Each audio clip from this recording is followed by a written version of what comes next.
اللہ کی راہ میں دینا جہاں جہاں اللہ نے اور اس کے نبی اکرم صلی اللہ علیہ وسلم نے حکم دیا ہے۔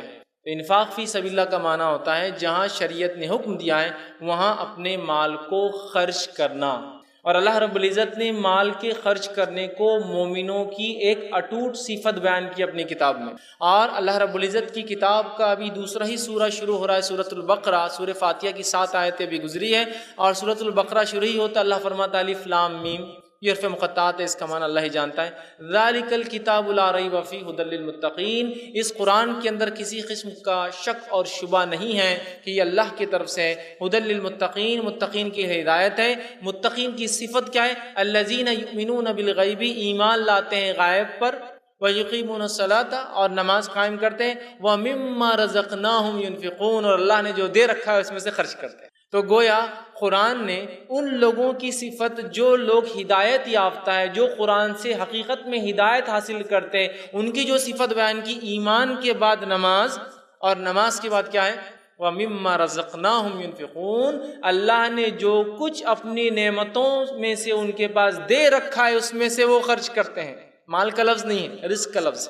جو کچھ اللہ نے عطا کر رکھا ہے اس میں سے کیا کرتے ہیں؟ وہ خرچ کرتے۔ یہ مومنوں کی اٹوٹ صفت ہے، یہ قرآن پر ایمان لانے والوں کی، متقی لوگوں کی جو قرآن سے ہدایت حاصل کرتے ہیں ان کی صفت ہے۔ اللہ پر ایمان لانے کے بعد، نماز قائم کرنے کے بعد جو کام وہ کرتے ہیں معاملات میں سے، چونکہ یہ تو عقیدہ اور احکام ہو گیا، ایک ایمان لانا عقیدہ ہو گیا، نماز احکام ہو گیا، معاملات میں جو بات آ رہی ہے وہ رزق خرچ کرنے کی ہے کہ وہ جو اللہ نے دے رکھا ہے اس میں سے خرچ کرتے ہیں۔ اب خرچ کرنے کا معاملہ شریعت نے کیا حکم دیا، کس حد تک خرچ کرنے کی ہم کو جو حکم دی، ہمیں خرچ کرنے کی عادت ڈالنے کا جو حکم دیا گیا، بچوں کو خرچ کرنے، آپ صلی اللہ علیہ وسلم کی زندگی سے دیکھیے آپ خرچ کرتے تھے، صحابہ کے ہم واقعہ سنتے ہیں، لیکن معاملہ اس حد تک جا چکا ہے اللہ کی راہ میں خرچ کا۔ یہ بڑی افسوس کی بات ہے کہ ہم جس سماج اور جس سوسائٹی میں رہتے، یہ سوسائٹی جمع کرنے والی ہے، خرچ کرنے والی نہیں، اس لیے کہ خرچ کرنے میں کیا مزہ آتا ہے یہ مزہ ہم سمجھ ہی نہیں سکتے ہیں۔ یہ تو ایسے ہی ہوگا کہ آپ نے کبھی کار نہیں چلائی اور میں آپ کو سکھا رہا ہوں، بیٹھو اور یوں آوازیں نکالو اور کار میں مزہ لے لو۔ اس لیے کہ ہم جس سماج میں رہتے ہیں یہاں لوٹ اور کھسوٹ کا بازار چالو ہے، یہاں سود خوری کا معاملہ ہے، اور جہاں جس سماج میں سود خوری ہوتی ہے وہاں خرچ کرنے کے بارے میں تو بھول ہی جائیے آپ۔ تو یہاں ہماری ہوڑ، ہماری دوڑ جمع کرنے میں ہے، صرف نکالنے میں ہے۔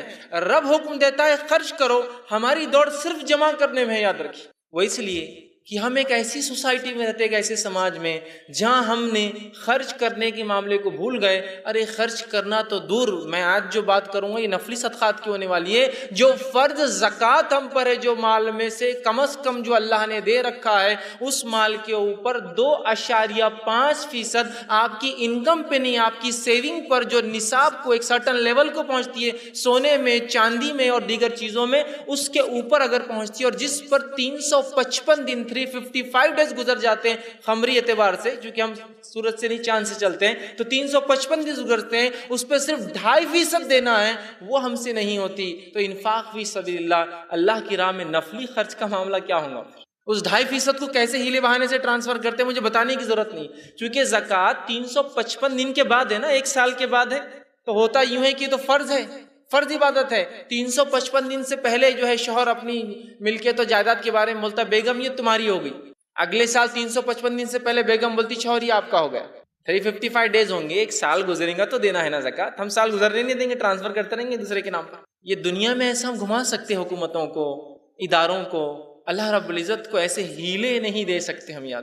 تو جس سماج میں، جس اس میں سوسائٹی میں ہم رہتے، وہ جمع کرنے والی سود خور قسم کی جو ایک سماج اور سوسائٹی ہماری بن چکی ہے، جہاں جمع کرنے کا لوگوں کو شوق ہے، خرچ کرنے کا کوئی مزاج نہیں ہے۔ رب ہمارا کتاب میں اپنی بار بار حکم دیتا ہے خرچ کرنے کا، اپنی کتاب کی ابتدا کرتا ہے، جو پہلا حکم دیا جا رہا ہے مومنوں کی صفت بیان کی جا رہی ہے، تیسری ہی صفت ہے کہ جو مال دیا ہے اس میں سے خرچ کرتے ہیں۔ صحابہ کی زندگی کا مطالعہ کرے تو صحابہ دینے میں خوشی محسوس کرتے تھے، لینے میں نہیں کرتے۔ صحابہ کے اگر سماج کو دیکھے، وہ سوسائٹی میں تھوڑی نظر ڈالے تو ان کا مزاج دینے کا تھا، وہ لینے میں خوش نہیں ہوتے تھے، اور ان کی دوڑ خرچ کرنے میں تھی، جمع کرنے میں نہیں تھی۔ ہماری دوڑ کیا ہے؟ بازو والے کتنے پلاٹ ہو گئے، ان کی 2 ہو گئے، آپ تو اس سے بڑی جاب پہ، ابا آپ کے 2 کیسے ہو گئے؟ بیٹا میں بھی کچھ کرتا ہوں، اوپر نیچے کی انکم نکالتا ہوں اور پورا میں 2 سے اب تیسرا پلاٹ کر لیں گے۔ ہم جمع کرنے کے اندر وہ کرتے، رش کرتے، میرے پاس یہ ہے، اور صحابہ کا عملہ تھا خرچ کرنے میں رش کرتے تھے کہ دینا ہے۔ تو ہم ایک ایسے سماج میں رہتے ہیں جہاں جمع کرنا ہے، لینا ہے، جیسے بھی آتا ہے اس کو وہ کرنا ہے۔ تو ہماری ہوڑ دنیا کے لیے، ہماری ہوڑ جمع کرنے کے لیے. صحابہ کی ہوڑ دوڑ آخرت کے لیے تھی، صحابہ کی دوڑ خرچ کرنے والی تھی، دینے والی تھی، دینے والی تھی. یاد رکھیے، حالانکہ پاس کچھ نہیں تھا لیکن پھر بھی دینے والا مزاج ہے. اس حد تک غربت تھی کہ کھانے کو نہیں ہوتا تھا. اگر گھر میں 2 لوگ ہیں تو طے کیا جاتا تھا کوئی ایک کھا لے تو دوسرا بھوکا رہے. اگر بیوی اور شوہر اور بچے ہیں تو بچے کبھی کھاتے اور کبھی سے جو ہے میاں بیوی کھاتے. اس حد تک حالت تھی. اور ایسی حالت میں بھی اگر کوئی مہمان آتا تھا تو بچوں کو بھوکا رکھ کر، اپنے آپ کو بھوکا رکھ کر اس کو کھلانے کی سوچی جاتی تھی، اس لیے کہ وہ دینے والا سماج تھا، لینے کی نہیں سوچتا تھا. اور ہم لینے والا سماج ہے، دینے کی نہیں سوچتے ہیں. ہم جمع کرنے والے لوگ ہیں، خرچ کرنا ہمارے مزاج میں نہیں. خرچ کرنا یہ کتنی اہم عبادت ہے. یہ عبادت انسانوں میں کیا صفتیں پیدا کرتی ہے، اس عمل کی وجہ سے کیا خوبیاں ایک سماج میں آتی ہے، یہ ہم بھول چکے. یاد رکھیے، صحابہ کے اس سماج کو یاد کیجیے جس سماج میں ہر آدمی، جس سوسائٹی میں ہر آدمی دوسرے کو ترجیح دیتا ہے. اور حالات اس حد تک تھے صحابہ کے بعد بھی. ایک واقعہ آتا ہے کہ ایک شخص نے جو بغداد میں رہتا تھا اپنے بیٹے کو وصیت کی، ایک نظر مانگی کہ جب تم مدینے جانا تو مدینے کے سب سے غریب مسلمان کو 10,000 درہم میری طرف سے صدقہ تحفہ دے دینا. وہ شخص جب حج کے لیے آیا، اس نے حج کیا تو پھر زیارت جو ہے مسجد نبوی کی زیارت کے لیے بھی آ گیا. جب وہاں آیا تو اس نے سوچا باپ کی وصیت کو پورا کر دیتے، والد کی وصیت کو ایکسیکیوٹ کر دیتے، اس کو عمل میں لا دیتے. وہ گیا اور پوچھا کہ مدینے میں سب سے غریب گھر کون سا ہے. کسی نے کہا کہ مدینے کا سب سے غریب آدمی یہاں رہتا ہے. وہ وہاں پہنچا، اس کے گھر پہ دستک دی. دستک دینے کے بعد کہا کہ میرے والد نے ایک نظر مانگی تھی کہ مدینے کے سب سے غریب انسان کو جب میرا کوئی سفر ہو مدینے کا، میں یہاں آؤں تو میں دے دوں، لہٰذا مجھے بتایا گیا تم سب سے غریب ہو، یہ لو 10,000 درہم. درہم جو ہوتا ہے وہ چاندی کا سکہ ہوتا ہے اور 4 گرام چاندی کا ایک سکہ ہوتا ہے. تو گویا وزن کے اعتبار سے بہت بڑی مقدار تھی، بہت بڑی قیمت ہے. آج کے اعتبار سے، اس زمانے کے اعتبار سے بہت بڑی قیمت تھی. یاد رکھیے کہ تو پیسے کی بہت زیادہ ویلیو تھی اس زمانے میں. تو 10,000.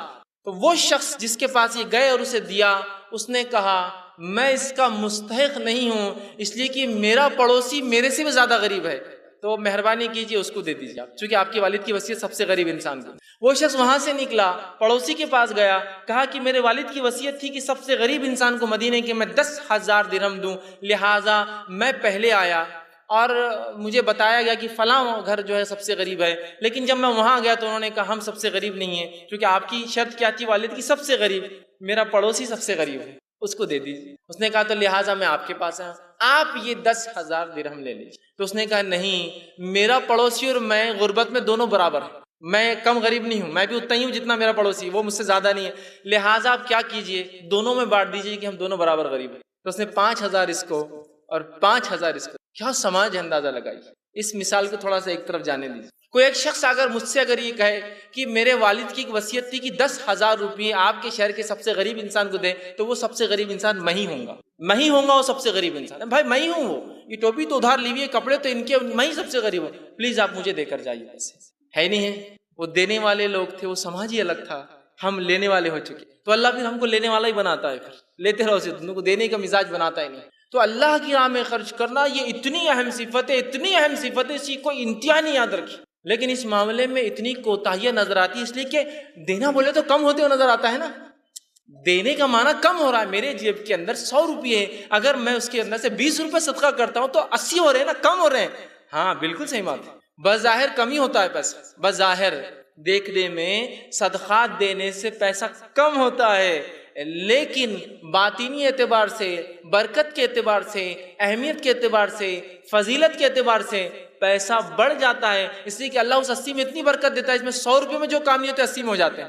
یہ بات بھی سمجھنا بہت زیادہ ضروری ہے، ورنہ ہم پیسے کی تعداد کو ہی ہم سب کچھ سمجھتے ہیں. یاد رکھیے، تعداد، زیادہ پیسہ مطلب سب سے اچھا، کم پیسہ نہیں، ویسے نہیں، تعداد نہیں ہے اصل. یہ برکت اس پیسے کی برکت. تو یہ بہت اہم چیز ہے، ہم اللہ کی راہ میں خرچ کریں. آج میں چند باتیں اللہ کی راہ میں خرچ کرنے کی اہمیت کے تعلق سے، اس کے فائدوں کے تعلق سے، اس کے فضائل کے بعد انشاءاللہ عزیز کچھ ایسی مثالیں آپ کے سامنے رکھوں گا جو نبی اکرم صلی اللہ علیہ وسلم کی زندگی اور صحابہ کی زندگی سے ملتی ہے. اس کے بعد ہم دیکھیں گے انشاءاللہ عزیز بعض وہ جگہ جہاں خرچ کرنا چاہیے، ان جگہوں کی نشاندہی بھی آپ کو کراؤں گی، یہاں خرچ کرنا چاہیے. اور اس کے بعد انشاءاللہ عزیز جو ہے وہ کام ہم دیکھیں گے جو ہمارے صدقوں کو ضائع کر دیتا ہے، ہمارے خرچ کو ضائع کر دیتا ہے، ہمارے مال کسی کو دینے کو، انفاق فی سبیل اللہ کو برباد کر دیتا ہے. اس کو ختم کرتا ہے. وہ عمل بھی انشاءاللہ جس آخر میں رکھوں گا، تاکہ ایسا نہ ہو کہ صدقہ دینے کی تو نیت کر لے لیکن وہ صدقہ ضائع ہو جائے، اس کا فائدہ نہ ہو. تو بہرحال یہ کچھ نکات، 6 نکات کم بیش میں آپ کے سامنے آج رکھنے کی کوشش کروں گا. اب مال خرچ کرنے کی کیا فضیلت ہے، اس کے کیا فائدے ہوتے ہیں، آئیے اللہ رب العزت کیا فرماتا ہے. اور مال خرچ کرنے کا اللہ نے اتنا ثواب رکھا ہے، اتنا ثواب، اتنا اجر کسی عبادت کا نہیں ہے. مال خرچ کرنے کا جو اجر اور ثواب ہے، یہ اجر اور ثواب کسی اور عبادت کا نہیں، یاد رکھ لیجئے. آئیے اللہ رب العزت کیا فرماتا ہے. اللہ سبحانہ تعالیٰ فرماتا اور کہتا ہے سورۃ البقرہ سورہ نمبر 2 آیت نمبر 261 میں اللہ فرماتا اور کہتا ہے، آیت اس طرح سے اللہ فرماتا ہے، مثل الذین ينفقون اموالهم فی سبیل اللہ کمثل حبۃ انبتت سبع سنابل فی کل سنبلۃ 100 حبۃ واللہ یضاعف لمن یشاء واللہ واسع علیم. اس کا ترجمہ اللہ فرماتا ہے کہ مثل الذین ينفقون، ان لوگوں کی مثال جو اللہ کی راہ میں خرچ کرتے ہیں، دیتے ہیں، وہ ایسی ہے جیسے کسی نے ایک دانہ زمین میں بویا اور اس دانے سے 7 بالیاں نکل آئی. مطلب اس دانے سے جو درخت نکلا، جو جھاڑ نکلا، اس کو کتنے پھل لگے یا کتنے جو ہوتے ہیں بالیاں، دیکھی نہیں آپ نے، گیہوں کی ہوتی ہے، باجرے کی، اناج کی بالیاں ہوتی ہے، بھٹا ہوتا ہے جیسا آپ کا، بالیاں. تو اس سے کتنی بالیاں نکلی؟ 7 بالیاں نکل آئی، اور ہر بالی میں 100 دانے ہیں، اور اللہ جس کا چاہتا ہے اجر اس سے زیادہ کئی گنا بڑھا دیتا ہے. اور اللہ نے فرمایا اللہ بہت وسعت والا، کشادگی والا اور علم والا ہے. تو اس آیت کے اندر دیکھیے اللہ رب العزت نے جو بات بیان کی وہ یہ ہے کہ اللہ کی راہ میں ایک چیز خرچ کرنے کی مثال ایسی ہے جیسے اس شخص نے ایک دانے کو زمین میں بویا، اس دانے سے جو پھل، جو اناج نکلا، جو جھاڑ نکلا، جو درخت نکلا، اس کو 7 بالیاں لگی، اس ہر بالی میں 100 دانے ہیں، اور اللہ اجروں کو اس کے زیادہ یضاعف، اس کے ملٹیپل ٹائمز بڑھا دیتا ہے. اللہ بڑی وسعت والا اور علم رکھنے والا ہے. تو یہاں 700 گنا ثواب ملتا ہے، 700 ٹائمز ثواب ملتا ہے اللہ کی راہ میں 1 روپیہ، ایک مال خرچ کرنے کا. عام زبان میں بدلے کے اعتبار سے مثال کے طور پر اگر سمجھ لیجئے ایک شخص جو شہر کا مالدار انسان آپ سے کہتا ہے 1 روپیہ میرا فلاں کو پہنچا دو اور دے دو، میں تم کو 700 دے دوں گا. 1 روپیہ میرے سے لو اور فلاں کو دے دو، یا تمہارا 1 روپیہ فلاں کو دے دو اور اس کو دینے کے بعد میرے پاس آنا اور 700 لے جانا مجھ سے اس کے بدلے میں. تو کیا آپ یہ کام کریں گے یا نہیں کریں گے؟ آپ کہیں گے اگر ایک کا 700 ہے تو میں تو کچھ بھی کرنے کو تیار ہوں. یہاں تھا ایک کو 7 اور 9% مل رہا تو کچھ بھی کرنے کو تیار ہے. 9.25 مل رہا سینئر سٹیزن کو تو اس کے لیے بھی کچھ بھی کرنے کو تیار ہے.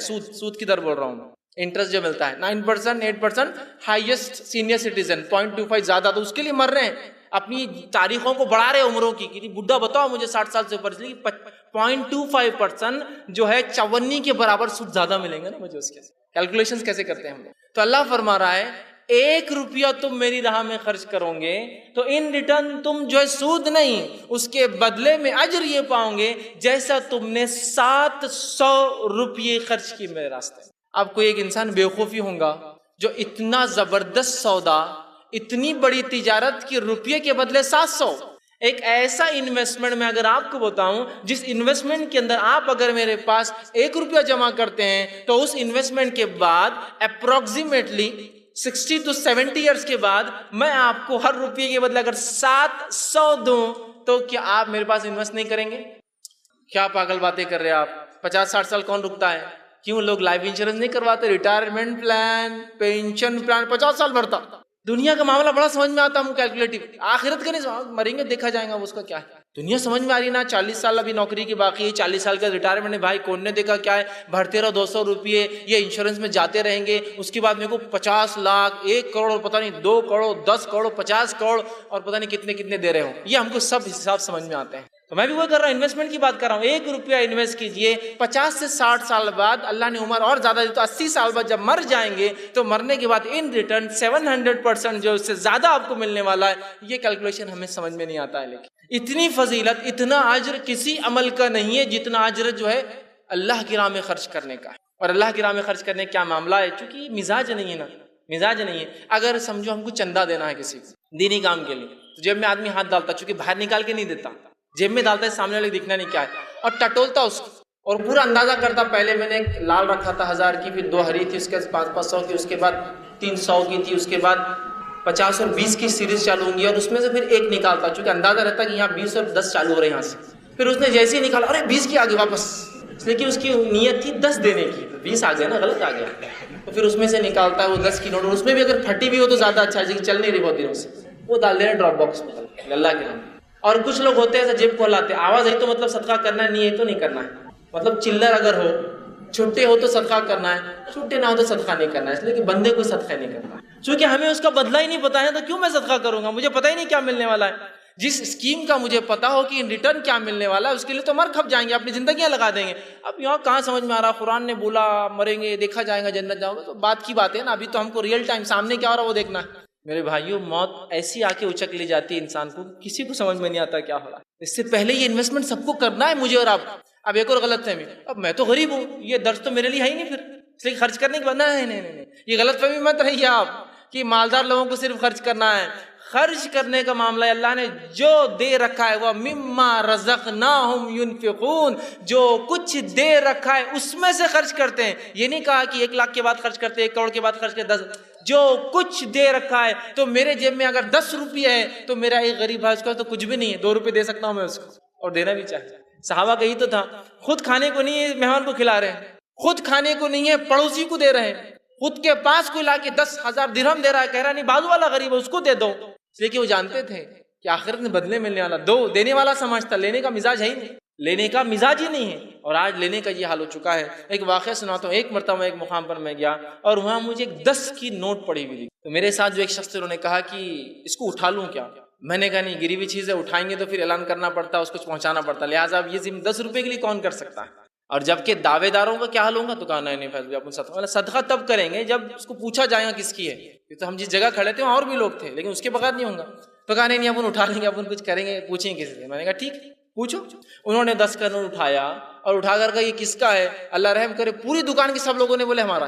جتنے تھے دکاندار سے لے کر اس کے ورکر سے لے کے کھڑے ہوئے لوگ، ہاں میرے. ایک لیڈی تھی، ہاں میرے سے بولے، ہاں بچہ اور میرے تھے انکل. یہ میں نے کہا اب ٹکڑے کرو اس کے یا چھٹے لے کر آؤ اور سب کو دے دو. کہ بولنا اگر اتنے پیسے یہاں گرے 10 سب کے تو 200-300 روپے گرے، لیکن ملے تو صرف 10. تو میں نے کہا میں اسی لیے کہہ رہا تھا مت اٹھاؤ، اس لیے کہ ہماری بد اخلاقیاں نظر آئیں گی، سماج کی بد اخلاقیاں نظر آئیں گی، قومی بد اخلاقی نظر آئیں گی. مت کرو. ایک عالم دین نے جمعۃ الوداع، رمضان میں جو کہا جاتا ہے جمعۃ الوداع، ایسی کوئی اصطلاح نہیں ہے لیکن لوگ کہتے ہیں آخری جمعہ جو ہوتا ہے رمضان، جمعۃ الوداع میں ایک اعلان کیا کہ میں نماز کے لیے جب مسجد میں آیا تو مجھے ایک 500 کا نوٹ ملا. کتنے کا ملا؟ 500 کا. انہوں نے وہ صحیح کیا غلط کیا وہ ایک الگ چیز ہے، میں اس کو تائید نہیں کر رہا ہوں، میں صرف واقعہ سنا رہا ہوں. مجھے ایک 500 کا نوٹ ملا. کس کا ہے؟ اگر ہاتھ اٹھا دے تو میں دے دوں گا. اللہ رحم کرے 2 سے 3 ہزار لوگوں نے ہاتھ اٹھایا.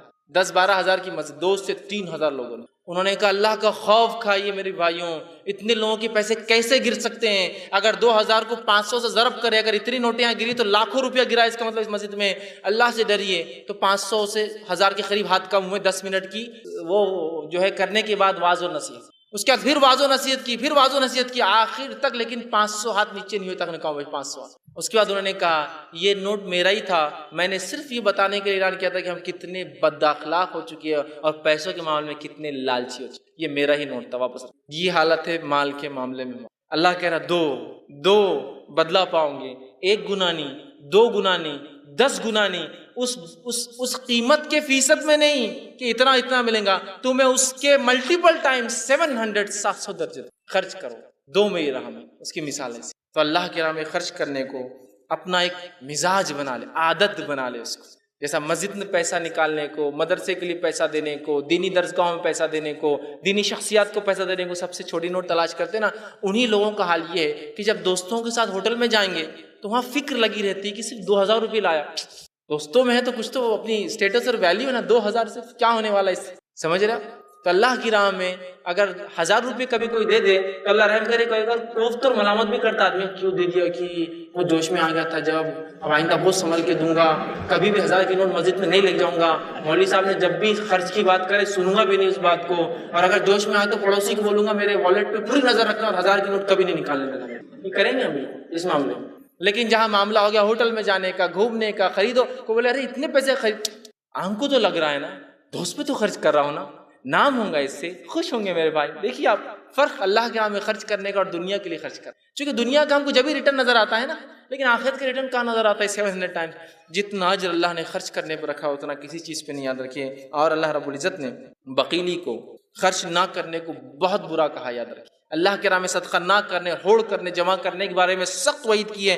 میرا مقصد وہ وعیدوں کو بتانا نہیں، یاد رکھیے۔ صرف اگر زکوٰۃ کے تعلق سے جو کہ فرض ہے دینا، اس پر اللہ نے یہ وعید کی کہ جو لوگ زکوٰۃ نہیں دیں گے، روز قیامت ان کے چہروں کو اور ان کے پیٹھ کو، پیشانی کو، چہرے پہ اور پیٹھ پٹھوں جو پیٹھ کے حصے کو، اس سونے اور چاندی کو پگھلایا جائے گا جس کو وہ جمع کرتے تھے، اور ان کو اس پیٹھ پر اور اس کے پیشانی پر پگھلا کے روز قیامت ڈالا جائے۔ وہ مال جس کی زکوٰۃ ادا نہیں کی جاتی ہے، صحیح مسلم کی روایت آپ سے فرماتے ہیں کہ وہ مال روز قیامت ایک گنجا سانپ بن کر آئیں گا۔ گنجا سانپ، گنجا سانپ، اس محدثین اس کی اصطلاح کرتے ہیں حدیث کی، گنجا اس لیے ہو جائے گا، سانپ کے سر پہ بال ہوتے، یاد رکھیے تھوڑے سے، لیکن جب اس کا زہر بہت بڑھ جاتا ہے تو اس کے وہ بال بھی جھڑ جاتے ہیں، اس کی اسکن اور رف ہو جاتی ہے، تو اتنا زہریلا ہوں گا کہ اس کے بال چلے جائیں گے، گنجا ہوں گا وہ سانپ اس کے گلے میں توق رنگ کے سے ڈالا جائے گا، اور وہ اس کے ہونٹ پر ڈسیں گا، بہت نازک جگہ ہوتی ہے، ایک دھکا لگے تو پھٹ جاتا ہے، ہونٹ پر ڈسیں گا اور کہیں گے انا کنزک انا مالک،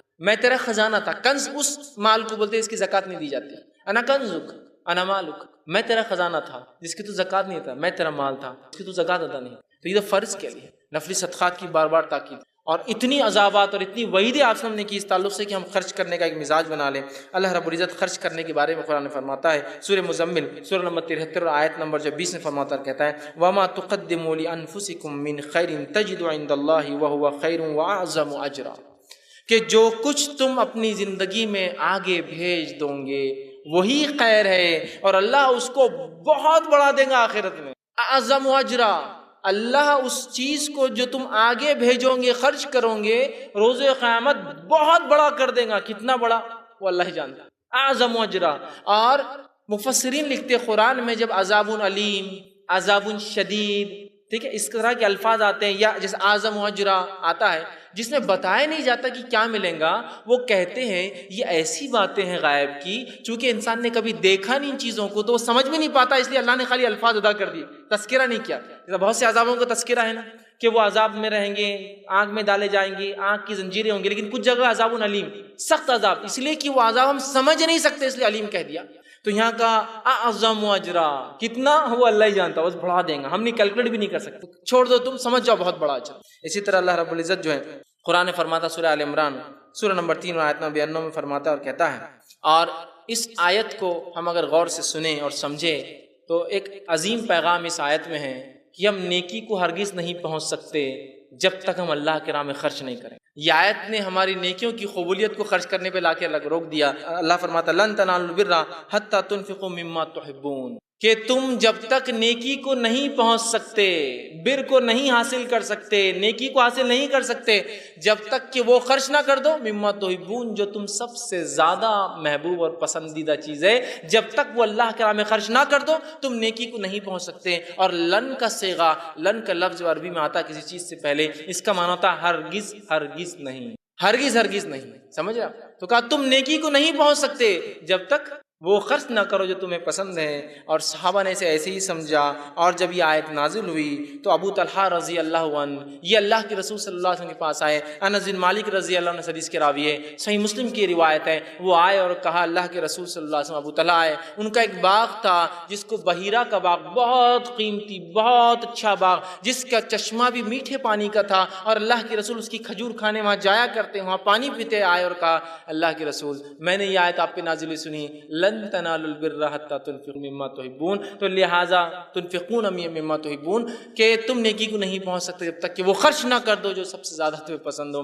میرے لیے سب سے محبوب باغ یہ کھجور کا باغ بحیرہ کا، تو آپ گواہ رہنا، میں اس کو انویسٹ کرنا چاہتا ہوں، آخرت کے بدلے دے دینا چاہتا ہوں، میں اللہ کی راہ میں اس کو صدقہ کرتا ہوں اور آپ کو یہ باغ دے دیتا ہوں۔ نبی اکرم صلی اللہ علیہ وسلم نے جب یہ بات سنی تو بہت خوشی اور کہا بہت خوب بہت خوب، یہ بڑا نفع بخش مال ہے، یہ بڑا نفع بخش مال، بہت بدلہ دینے والا ہے تجھے، بہت بدلہ دینے والا ہے۔ اور پھر کہا میں ایسا سوچتا ہوں یہ مال تم اپنے رشتہ داروں میں کیوں نہ خرچ کر دو؟ کہ اللہ کے رسول جہاں آپ چاہے میں نے دے دیا ہوں۔ کہا تم اپنے رشتہ داروں میں کرو، انہوں نے اپنے چچیرے بھائیوں کو بلا کر کہا یہ باغ تمہارا ہوا، یہ باغ تمہارا ہوا، اس لیے کہ ہم نیکی کو نہیں پہنچ سکتے جب تک اس چیز کو نہ خرچ کر جو سب سے زیادہ ہمیں محبوب۔ ان کو باختہ کر دیا اللہ کے اندر، گویا خرچ کر کے انویسٹ کر دیا انہوں نے۔ یاد رکھیے جو چلا جاتا ہے نا وہی باقی رہتا ہے، جو رہ جاتا ہے نا وہ باقی نہیں ہے۔ نبی اکرم صلی اللہ علیہ وسلم نے ایک بار قربانی کی اور اس کے بعد لوگوں کو تحفے دیتے گئے۔ آخر میں یہ ہوا، آپ کی زوجہ محترمہ نے کہا، جو امہات المومنین میں سے کوئی تھی، کہا اللہ کے رسول بس اتنا ہی بچا ہے، مطلب ایک تھوڑا سا حصہ بچا تھا، پورا دے دیا آپ نے؟ تو کہا اتنا ہی نہیں بچا ہے، سمجھے، جتنا گیا ہے وہ سب کچھ بچا ہے، اتنا ہی ہے جو ہے آخرت کے لیے بچا نہیں، مطلب جو بچ گیا ہے وہ جو ہے صحیح نہیں ہوا، اس لیے کہ جو دے دیا گیا ہے وہ آخرت کے لیے اسٹاک ہو گیا ہے، اس کا بدلہ ملنے والا، اور جو بچ گیا ہے یہ واقعہ میں جو ہے اس لیے کہ اس کا بدلہ نہیں ملنے والا ہے، تو جو گیا ہے وہ بچ گیا ہے، آپ نے فرمایا، چونکہ وہ کہہ رہی تھی یہ بچ گیا، آپ نے کہا یہ نہیں، جو گیا ہے وہ بچ گیا ہے پورا، اس لیے کہ اس کا بدلہ ملنے والا۔ تو صحابہ کی رسول اکرم صلی اللہ علیہ وسلم کا یہ مزاج تھا، اللہ نے مال کو خرچ کرنے کو یہاں ہمارے اعمال کی قبولیت کے لیے ایک وجہ بنا دیا کہ خرچ کرو، اس لیے کہ اس کے بغیر تم جو ہے نیکی کو نہیں پہنچ سکتے۔ اور خرچ کرنے کے معاملے میں کبھی ڈرنا نہیں چاہیے، یاد رکھیے کبھی ڈرنا نہیں چاہیے۔ اور ہم سب سے زیادہ ڈرتے کب ہے؟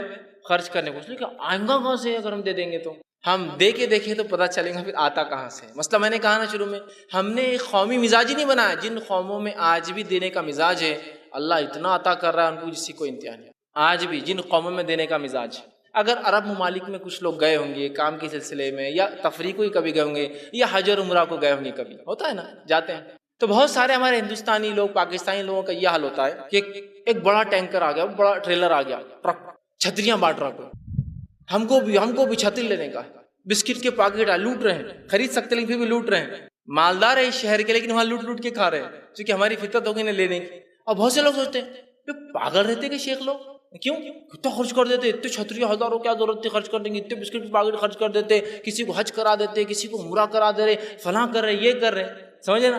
ہم کو سمجھ میں نہیں آ رہا نا، اس کو سمجھ میں آ رہا وہ کیا کر رہا ہے، اس کو معلوم ہے یہی تو بچ رہا ہے، باقی سب تو یہی رہنے والا ہے، وہ بچا رہا ہے، اور ہم چونکہ خرچ کرنے کا مزاج نہیں لینے کا ہے، ہم کو لگتا ہے یہ تو ویسٹ ہو رہا ہے، اگلے سال پھر آ گیا خرچ کرنے، ارے یار تم نے تو پچھلے سال دیے تو تمہارا مال کم ہونا تھا نا، وہ کہیں گا کم کیا بھائی، مال تو آ ہی رہا ہے، بس خرچ کر رہا ہوں اور وہ آتا ہے، اور میں خرچ کرتا ہوں اور وہ آتا ہے، دینے کا مزاج نہیں تو پتہ کیسے چلے گا ہوتا کیا ہے، ہم کو تو لگ رہا کم ہو رہا ہے، یاد رکھیے کبھی کم نہیں ہوتا ہے سوائے بڑھنے کے مال خرچ کر، اس لیے میں نے کہا مال بغیر ڈرے خرچ کی اللہ کی راہ میں، ہم بغیر ڈرے اپنی نفس کے لیے خرچ کرتے صرف، اور وہاں خرچ کرتے جہاں ہم کو دکھاوا، ہماری شان وہ ہوتی ہے، کیسی شان ہوتی ہے ہماری کہ لوگ نام لے، بھائی کیا شادی کی ماشاءاللہ، کتنے کنٹل کھانا بنا، کتنے ہزاروں لوگ آئے، ان تمام چیزوں میں صرف ہمارا دھیان ہوتا ہے، یاد رکھیں اس کے علاوہ نہیں ہوتا۔ اس بات کو بہت سختی سے اور بہت ہم کو ایک سیریسنس کے ساتھ سمجھنے کی ضرورت ہے کہ ہمیں جو اللہ کی راہ میں مال خرچ کرنے کا اپنا مزاج بنانا ہے، دیکھیں تو دیکھیے انشاءاللہ کبھی مال کم نہیں ہوگا، اس لیے کہ اللہ رب العزت سورہ سبا سورہ نمبر 34 آیت نمبر 39 میں 39 میں فرماتا اور کہتا ہے وَمَا أَنفَقْتُم مِّن شَيْءٍ فَهُوَ يُخْلِفُهُ وَهُوَ خَيْرُ الرَّازِقِينَ، اگر تم میری راہ میں خرچ کرو گے تو میں ضرور تمہیں پلٹا کر اس کو دوں گا۔ اللہ کون کہہ رہا ہے؟ اللہ کہہ رہا ہے وَهُوَ يُخْلِفُهُ، میں اس کو مخالف بولتے ہیں نا، الٹی سمت کو بولتے ہیں مخالف، میں اس کو پلٹاؤں گا تمہارے طرف اس مال کو۔ اللہ کیا فرما رہا ہے وَمَا أَنفَقْتُم مِّن شَيْءٍ، جو بھی تم اللہ کی راہ میں خرچ کرتے ہو فَهُوَ يُخْلِفُهُ، میں ضرور اس کو پلٹا کر دوں گا تم کو، وَهُوَ خَيْرُ الرَّازِقِينَ، اور اللہ تو سب سے خیر رزق دینے والا ہے۔ ہم جو خرچ کریں گے وہ پلٹ کر آنے والا ہے، یاد رکھیے جانے والا نہیں ہے، اس لیے میں نے کہا بغیر ڈرے خرچ کیجئے، اللہ آپ کو پلٹا کر دینے والا ہے، اس کا بدلہ یخلفہ، وہ مخالف سے الٹا پلٹا کر دیں گا آپ کو۔ آپ نے خرچ کیا، آپ کو مال ملا، آخرت میں 700 تو باقی ہے ہی، اس کو تو چھوڑ ہی دیجئے، ان ریٹرن دنیا میں بھی وہ مال واپس ملے گا اس سے بہترین انداز سے، اولاد کی صحیح ہونے کے اس شکل میں، مال کی برکت کی شکل میں، کم زندگی میں زیادہ کام کی شکل میں، اور زندگی میں ایسے کارنامے انجام دینے کی شکل میں کہ مرنے کے بعد اس کا اجر ملتا رہے۔ یخلفہ، اللہ پلٹائیں گا اس کو، بدلہ دینا ہی اللہ ہے۔ تو اس لیے میں نے کہا مال بے جھجک ہو کر خرچ کیجیے اللہ کی راہ میں، مال اللہ کی راہ میں خرچ کرنے والا کبھی غریب نہیں ہو سکتا۔ نبی اکرم صلی اللہ علیہ وسلم نے اس چیز کو بہت خوب اپنی حدیثوں کے اندر بتایا اور بار بار بیان کیا۔ آپ صلی فرماتے ہیں مال خرچ کرنے کے بارے میں، 2 فرشتے، صحیح بخاری کی روایت ہے، 2 فرشتے ہیں جو روز اترتے ہیں اور اللہ رب العزت سے دعا کرتے ہیں، ایک کہتے ہیں اللہ خرچ کرنے والے کے مال کو بڑھا دیں، اور دوسرا کہتا ہے اللہ جو خرچ نہیں کرتا، بخیلی کرتا ہے، تیرے راہ میں روکتا ہے، اس کے مال کو برباد کر دے اور تباہ کر دے۔ روز 2 فرشتے اترتے ہیں دنیا میں اور دعا کرتے ہیں، اور اللہ فرشتوں کی دعاؤں کو رد نہیں کرتا۔ یار تو دعا کرتے ہیں کہ اے اللہ دینے والے کے مال کو بڑھا، اور دوسرا کہتا ہے اللہ خرچ نہ کرنے والے کے مال کو تباہ اور برباد کر۔ تو گویا جو مال خرچ نہیں کرتا وہ روز ایک فرشتے کی بددعا کا مستحق بھی بنتا ہے۔ اور مال خرچ کرنے دیں، مال یاد رکھیے کبھی کم نہیں ہوتا، یاد رکھیے، اور مال صرف جو ہے بڑھتا ہی رہتا ہے۔ نبی اکرم صلی اللہ علیہ وسلم نے ایک حدیث میں فرمایا، جو صحیح مسلم کی آپ نے فرمایا، کہا دو لوگوں کے سوا کسی اور پر رشک مت کرنا۔ رشک سمجھتے نا، کاش میں ایسا ہوتا، سمجھ رہا؟ دو لوگوں کے سوا کسی اور کے جیسا ہونے کے جیسا رشک نہ کرنا، کسی کے جیسا ہونے کی امید یا اللہ سے امید یا جو ہے اس کی نیت نہ کرنا۔ وہ کون دو لوگ ہیں؟ پہلا، اللہ نے جس کو قرآن عطا کیا ہو، وہ قرآن کا حافظ ہو، قرآن کو یاد کرتا ہو اور پڑھتا ہو خوب پڑھتا ہو، تو اللہ نے اس کو قرآن دیا ہو اور وہ خوب اس کی تلاوت کرتا ہو، تو ایسے آدمی کو دیکھ کے آپ بول سکتے کاش میں بھی ایسا ہوتا۔ اور کہا دوسرا وہ آدمی جس کو اللہ نے مال دیا ہو اور وہ دونوں ہاتھوں سے صرف خرچ کرتا ہے، اس آدمی کو دیکھ کے بھی ہم کہہ سکتے کاش میں بھی اس کے جیسا ہوتا۔ یہ دو لوگوں کے علاوہ رش نہیں کر سکتے۔ اور ہمارا معاملہ کیا ہے؟ کوئی آدمی کو مال خرچ کر دے گا، کیسا بیوقوف ہے یہ، اللہ کبھی ایسا نہیں بنانا میرے کو بیوقوف۔ میرے پاس ہوتا نا تو میں اپنی ایک اچھی گاڑی لیتا، ایک اچھا شہر سے باہر بنگلہ بناتا، ایک اچھی سہولت زندگی تھا۔ بیوقوف روز خرچ کرتے رہتا۔ رشک صرف دو لوگوں پہ ہو سکتا ہے، جس کو قرآن یاد ہو، پڑھتا ہو اس کو خوب، اس کے جیسا کر سکتے اللہ کاش میں بھی ایسا ہوتا، مجھے تو عقل دیتا، حافظہ دیتا، میں بھی یاد کر کے پڑھتا۔ اور دوسرا جس کو مال خرچ کرتے ہوئے دیکھو تو نیت کر سکتے اللہ کاش میں بھی ایسا ہوتا، اس کے جیسا، اور خوب مال خرچ کرتا۔ اس کے علاوہ کسی کے ایسا ہونے کی نیت نہیں کر سکتے، معلوم۔ اور ہمارے پاس خرچ کرنے والے کو ہم کیا سمجھتے ہیں؟ بیوقوف ہے، خرچ کر رہا، دیکھ کیا ضرورت تھی اتنی بڑی مسجد بنانے کی، مسجد تو کوئی بنا کے دے سکتا تھا۔ کیا ضرورت تھی فلاں یتیم خانے کو دینے کی، کوئی بھی چلا دیں گے، یتیموں کیا ہے، کیسی بھی زندگی جی لیتے ہو۔ کیا ضرورت تھی چیریٹیبل ہاسپٹل بنانے کی، کمی تھی کہ ویسے بھی 10-20 روپے میں علاج ہو جاتا، جو بنا کے رکھ دیے، نہیں، اس لیے کہ وہ انویسٹمنٹ ہے ریئل، وہ بچ رہا ہے اس کا، وہ جانتا ہے۔ اس لیے کبھی کبھار ہائر لیول کے ایسے انویسٹمنٹس ہوتے ہیں جو لوور لیول کے لوگ کبھی سمجھ ہی نہیں پاتے ہیں۔ تو ویسے آج ہمارے مسلمانوں کا حال ہو چکا ہے۔ اللہ کی راہ میں خرچ یہ بہت بڑا انویسٹمنٹ ہے، اس کو تصور کیجئے، ذہن میں لائیے، ٹارگیٹ کیجئے اپنی آڈینس کس پہ خرچ کروں گا، ایک ایک نکال کر یہ مستحق دکھ رہا فلاں ہے، وہ سب تو گیا درکنار۔ کوئی خرچ کرنے والے کو ملامت کرتے، بیوقوف خرچ کرتے رہتا ہے۔ رش صرف دو لوگوں پر ہوتا ہے، اور نبی اکرم صلی اللہ علیہ وسلم نے فرمایا، متفق علیہ روایت ہے اور حدیث قدسی ہے۔ حدیث قدسی اس حدیث کو کہتے ہیں جس میں اللہ رب العزت پہلا راوی ہوتا ہے اس کا۔ رسول اللہ کہتے ہیں کہ اللہ فرماتا ہے، حدیث قدسی کیا ہے؟ اللہ رب العزت فرماتا ہے، یا ابن آدم، اے آدم کے بیٹے، اور بیٹے میں بیٹیاں بھی شامل ہیں، اولاد آدم، اے اولاد آدم، یا ابن آدم، انفق علیک، تو میری راہ میں خرچ کر، میں تجھ پر خرچ کروں گا۔ انفق، تو خرچ کر، انفق علیک، میں تجھ پر خرچ کروں گا۔ اللہ کہہ رہا ہے تو خرچ کر، میں تجھ پر خرچ کروں گا، لوٹا کر دوں گا تجھے اس کا بدلہ۔ اے ابن آدم سے اللہ رب العزت جو ہے آدم کی اولاد سے ہم سے خطاب کر رہا ہے کہ تم میری راہ میں خرچ کرو، میں اس کو پلٹاؤں گا تمہارے طرف، میں لوٹانے والا ہوں اس چیز کو۔ تو کہا یا ابن آدم تو خرچ کر، میں تجھ پر خرچ کرتا رہوں گا، تو خرچ کرتا رہا میری راہ میں، میں تجھ پر جو خرچ کرتا رہوں گا۔ اب میں سمجھتا ہوں اللہ رب العزت نے جب وعدہ کر دیا خرچ کرنے کا، میں نہیں سمجھتا اس سے بڑی اور جو ہے اپنے وعدے کو پورا کرنے والی کوئی ذات ہے جو اپنے وعدے کو پورا نہ کرے۔ تو خرچ کر کے تو دیکھ، میں تجھے لوٹاؤں گا۔ اور جس نے بھی خرچ کیا یاد رکھیے وہ اس کا مزہ جانتا ہے، خرچ کرنے میں کیا لذت آتی ہے اور کیا مزہ۔ خرچ نہیں کرے تو دوسرے کو بیوقوف ہم دیکھتے ہیں، لیکن خرچ کرنے والے کو پتہ ہے اس میں کیا لذت ہے۔ خرچ کرنے کی جو فضائل آتے ہیں اس میں سے ایک فضیلت یہ ہے کہ خرچ کرنا سب سے نفع بخش تجارت ہے۔ مانو بیسٹ بزنس اگر دنیا میں کسی نے کیا تو وہ آنے والی ہر آفٹر کی لائف کے لیے یہاں انویسٹمنٹ کیا، یہ سب سے نفع بخش تجارت ہے۔ کون سی؟ اللہ کی راہ میں خرچ کرنا۔ اب ہوتا ہے نا آپ کسی سے ملنے گئے اور وہ کچھ تو بھی نیٹ پر کچھ کر رہا ہے، اوہ کیا کر رہے ہو تم؟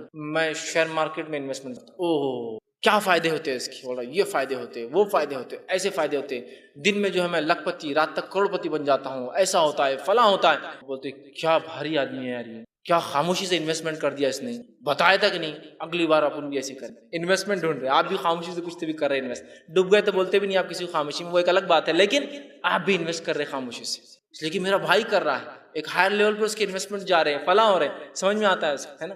اب اللہ کی راہ میں خرچ کریں گے، نہ کچھ دکھ رہا ہے، نہ کوئی معاملہ ہو رہا ہے، نہ کوئی سمجھ رہے نا آپ، یہ باتیں ہم کو کیوں سمجھ میں نہیں آ رہی؟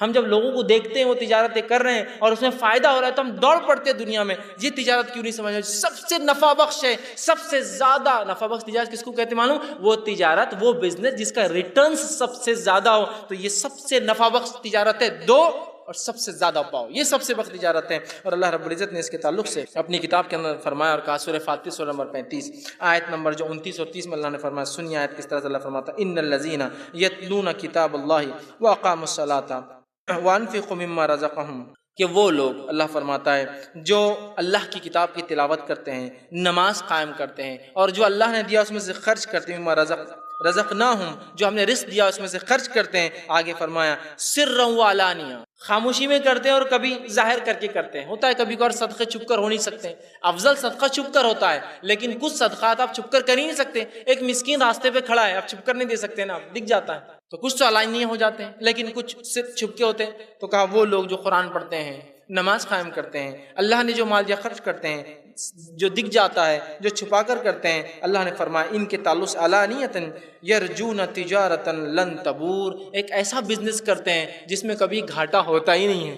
اللہ کی راہ میں خرچ کرنے میں کبھی گھاٹا ہوتا ہی نہیں ہے. یہ ایسی تجارت ہے جو ڈوبتی ہی نہیں ہے. دنیا کی ہر تجارت ڈوب جاتی ہے یا انویسٹ کرنے والا مر جاتا ہے، دونوں میں سے کوئی چیز. یہ کبھی نہیں ڈوبنے والی تجارت، کبھی نہیں. آپ کو اس کا بدلہ ہمیشہ ہمیشہ ملتا ہے. اور خفیہ خرچ کرنے کے فضائل تو میں سمجھتا ہوں ہم سب جانتے ہیں. خفیہ خرچ کرنے کے بہت بہت بہت زیادہ فضائل جو ہے کتاب و سنت میں، قرآن حدیث میں آتے ہیں، جس میں سے ایک فضائل جو آتا ہے صحیح بخاری کی روایت میں ہے 7 لوگ جو عرش کے سائے میں ہوں گے جبکہ کوئی سایہ نہ ہوگا. اس میں سے ایک شخص وہ ہوگا جو سیدھے ہاتھ سے جب خرچ کرتا تھا تو اس کے الٹے ہاتھ کو پتہ نہیں اس نے کیا خرچ کیا. مطلب یہ کہ اتنی خاموشی میں خرچ کر، اتنا خاموشی سے دے دیتا تھا، کسی کو نہیں پتا اس نے کیا دیا. اور ایسے اللہ کے کئی بندے ہیں جو حقیقت میں واقع میں اتنی خاموشی سے اللہ کے نام میں جو ہے خرچ کر دیں. اللہ رب العزت جو ہے خرچ کرنے کو ایک تجارت بتاتا ہے، اور وہ تجارت کے تعلق سے اللہ رب العزت نے بہت ساری باتیں فرمائی. خرچ کرنے کا ایک فائدہ جو آتا ہے وہ یہ کہ جو انسان اللہ کے راہ میں خرچ کرتا ہے اس کے اللہ گناہ بھی معاف کرتا ہے. اور اللہ رب العزت نے خرچ پہ دیکھی کیسا ابھارا. قرآن کی آیت اس طرح سے سورہ تغابن سورہ نمبر 64 آیت نمبر 17 میں اللہ نے فرمایا اور کہا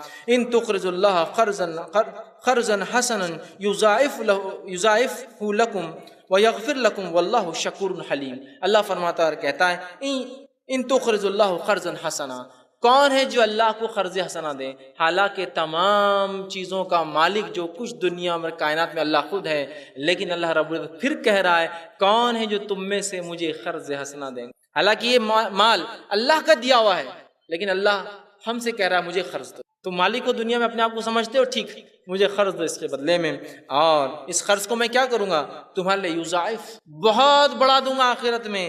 اور کیا کام کروں گا اس کے بدلے؟ وَيَغْفِرْ لَكُمْ، تمہارے گناہوں کو اس خرچ کے بدلے معاف کروں. تو مال خرچ کرنے سے مال بڑھتا ہے، مال خرچ کرنے سے آخرت میں بدلہ ملتا ہے، مال خرچ کرنے سے گناہ معاف ہو. گناہ معاف کرنے کا بڑا بہترین جو ہے ذریعہ یاد رکھیں. اسی طرح جو ہے اللہ رب العزت جو ہے صدقات کو بڑھاتا ہے اور سود کو گھٹاتا ہے. یاد رکھیں صدقات میں اللہ نے جو برکت رکھی ہے اس کو اللہ رب العزت بڑھاتا ہے. ابو ہریرہ رضی اللہ عنہ فرماتے ہیں، جو کہ صحیح مسلم کی روایت، آپ نے فرمایا کہا حدیث کا الفاظ اس طرح سے جو شخص اپنے حلال کمائی میں سے ایک کھجور خرچ کرتا ہے، صدقات کا بدلہ کیسے ملتا ہے؟ جو شخص اپنی حلال کمائی میں سے کھجور خرچ کرتا ہے، اور اللہ صرف آپ فرماتے ہیں حلال کمائی ہوئی چیز کو ہی قبول کرتا ہے. ہمارے پاس بہت سے لوگ ہوتے ہیں حرام کماتے اور صدقہ کرتے ہیں، رشوت لے رہے صدقہ کر رہے ہیں، سود لے رہے صدقہ کر رہے ہیں، حرام کمائی کر رہے صدقہ کر رہے، کوئی اجر نہیں. جو آدمی ایک کھجور صدقہ کرتا ہے حلال سے اور اللہ صرف حلال کو ہی قبول کرتا ہے، تو اللہ اس صدقے کو لے کر اپنے سیدھے ہاتھ میں رکھ لیتا ہے، اس کھجور کو لے کر، اور اس کھجور کو ایسے پالتا ہے، ایسے سنبھالتا ہے، ایسے رکھتا ہے اٹھا کر جیسے تم میں سے کوئی اپنے بچڑے کو پالتا ہے. بچڑے کو کیسے پالتا ہے یہ آپ کو اب شہروں میں تو نہیں سمجھ میں آئے گا. گاؤں میں جو لوگ رہتے ہیں، کھیتی باڑی جن کے، ان سے پوچھیے بچڑے کی، میل جو ہوتا ہے کسی، چاہے بکرا ہو چاہے ہیلا ہو، بھینس کا جو ہوتا ہے نا، یا بیل ہو، اس کو کیسے پالتے ہیں؟ اس لیے کہ یہ جوتیں گا، بہت سارے کام ہوتے ہیں نا، سمجھ رہے آپ؟ تو تم میں سے کوئی جیسے بچڑے کو پالتا ہے نا، بل کو مطلب میل کو جیسا پالتا ہے نا جانوروں میں سے، چاہے بکرا ہو چاہے بیل ہو چاہے اونٹ کا ہو، پالتا ہے، ویسے اللہ اس کو پالتا ہے، اس کو بڑا کرتا ہے. اور فرماتا ہے اس کو اتنا بڑا کرتا ہے سنبھال کے کہ روز قیامت وہ ایک کھجور ایک بڑے پہاڑ سے بھی زیادہ بڑا ہو جاتا. کیسا انویسٹمنٹ ہے؟ ایک کھجور دیا، صدقہ کیا، انویسٹمنٹ کو انویسٹر نے آپ سے لے لیا، اتنا زبردست سنبھالا. باقی دنیا کے انویسٹر آپ کو ڈبا دیتے ہیں انویسٹمنٹ یا مال، یاد رکھیے آپ ان کو آپ دھکا بھی نہیں لگا سکتے بڑی کمپنیوں، لیکن اللہ اس کو لیتا ہے، انویسٹ کرتا ہے، سنبھالتا ہے، اور ایسے سنبھالتا ہے سب کو، اپنے بچڑے کو سنبھالتا ہے، اور روز قیامت اس کو اتنا بڑا اجر ملتا ہے، پرورش دیتا ہے کہ ایک پہاڑ کے مانند ایک کھجور کے لیے امیر ہونا ضروری نہیں ہوتا ہے نا، حدیث الفاظ یہ کھجور کی. اس لیے میں نے کہا مال خرچ کرنے کے لیے امیر ہونا نہیں پڑتا ہے، مال خرچ کرنے کے لیے خرچ کرنے والا دل لگتا ہے، پیسے نہیں لگتے اس کو. اس لیے کہ ایک کروڑپتی انسان ہے، اللہ نے سب کچھ دے رکھا ہے، پھر بھی بازو والا کچھ جیب میں سے نکال نظر رہتی ہے اس کی، اس نے کہاں سے لائے پیسے؟ دل سے غریب ہے نا بیچارہ, پیسہ بہت اللہ نے دے دیا, وہ الگ مسئلہ ہے اس کا, دل سے غریب ہے. خود کی اللہ نے کار دی ہے, بازو والے نے اس سے بڑی لا لی, تو اس کے پاس تو میرے سے زیادہ بڑی کیا ہے, اللہ نے دے رکھا ہے, دل سے غریب ہے نا بیچارہ. غنی غنا دل سے ہوتی, یاد رکھیے, مال سے نہیں ہوتا آدمی غنی, دل سے غنی ہو جائے. دیکھیے پھر ہر غریب آدمی مالدار سے زیادہ خرچ کرتا ہے, مالدار سے زیادہ خرچ کرتا ہے, یاد رکھیے غریب آدمی. اس لیے کہ اگر ایک انسان نے دن میں 100 روپے کمائے, اپنے ایک مسکین بھائی کو راستے بیٹھا دیکھا, کہا کہ یار 20 روپے کا مستحق ہے, دینا ہی پڑے گا اس کو کھانے کے لیے, نکال کے دے دیے, اپنی انکم کا 20% اس نے صدقہ کیا. اللہ فیصد کے اعتبار سے دیتا ہے, کوانٹٹی کے اعتبار سے نہیں, کوالٹی کے اعتبار سے. اور ایک مالدار نے اگر 1 لاکھ روپے روز کمایا تو 20,000 روپے خرچ کر سکتا ہے, ایسی امید نہیں ہے, ممکن نہیں ہوتا. سمجھ رہے ہیں بات کو؟ غریب اپنی غربت میں ایک مالدار سے آگے بڑھ سکتا ہے, اس لیے کہ اللہ فیصد کے اعتبار سے اجر دے. ٹھیک ہے, تو بہرحال خرچ کرنے والا ایک جو ہم مزاج بنائیں تو اللہ جو ہے اس صدقے کو پالتا ہے, اس صدقے کو جو ہے بڑا کرتا ہے. اسی طرح جو ہے نبی اکرم صلی اللہ علیہ وسلم فرماتے اور کہتے ہیں, صحیح مسلم کی روایت ہے, حدیث کے الفاظ دیکھیے یہ ہے, اللہ کے رسول فرماتے ہیں صدقہ مال میں کمی نہیں کرتا. جب ہم اللہ کے لیے خرچ کرتے ہیں اس سے مال کم نہیں ہوتا ہے. دوسری روایت میں جو ہے کہ جو ہے سلسلۃ احادیث صحیحہ کی روایت ہے, اللہ کے رسول نے بلال سے فرمایا اور کہا بلال رضی اللہ عنہ کو کہ بلال تم خرچ کرو اور عرش والے کی طرف سے کمی کا خوف مت کرو. اے بلال تم خرچ کرو اور عرش والے کی طرف سے کمی کا خوف مت کرو کہ اللہ تمہیں خرچ کرنے کی وجہ سے کبھی تمہارے مال میں کسی قسم کی کبھی کمی کریں گے. تو یہ حدیث بالکل واضح ہے, خرچ کرنے سے مال کم نہیں ہوتا, یاد رکھیے. اسی طرح خرچ کرنے کے جو فضائل آتے ہیں, اس فضائل میں سے ایک فضیلت یہ ہے کہ خرچ جو انسان کرتا ہے وہ روز قیامت انسان پر سایہ بننے والا. سایہ, جس روز کوئی سایہ نہ ہوگا روز قیامت, جب کہ آپ سے فرماتے ہیں کچھ لوگ سورج 1 میل کے فاصلے پر ہوں گا, کچھ لوگ شدت گرمی سے پسینے میں ٹخنوں تک, کچھ لوگ گھٹنوں تک, کچھ لوگ اپنی کوکھ تک, کمر تک, کچھ لوگ اپنے چہروں تک, ناک تک ڈوبے ہوں گے پسینے میں. اس روز جب کہ کوئی سایہ نہ ہوگا, جو صدقہ ہم نے کیا نا دنیا میں, وہ صدقہ سایہ بن کے آ جائیں گا. حدیث کے الفاظ اس طرح سے آپ سے فرماتے ہیں, صحیح جو ہے یہ جو ہے سلسلۃ احادیث صحیحہ کی روایت ہے, جو ہے اس میں آپ فرماتے اور کہتے ہیں ہر شخص اپنے صدقے کے سائے تلے ہوں گا یہاں تک کہ فیصلے نہ ہو جائے.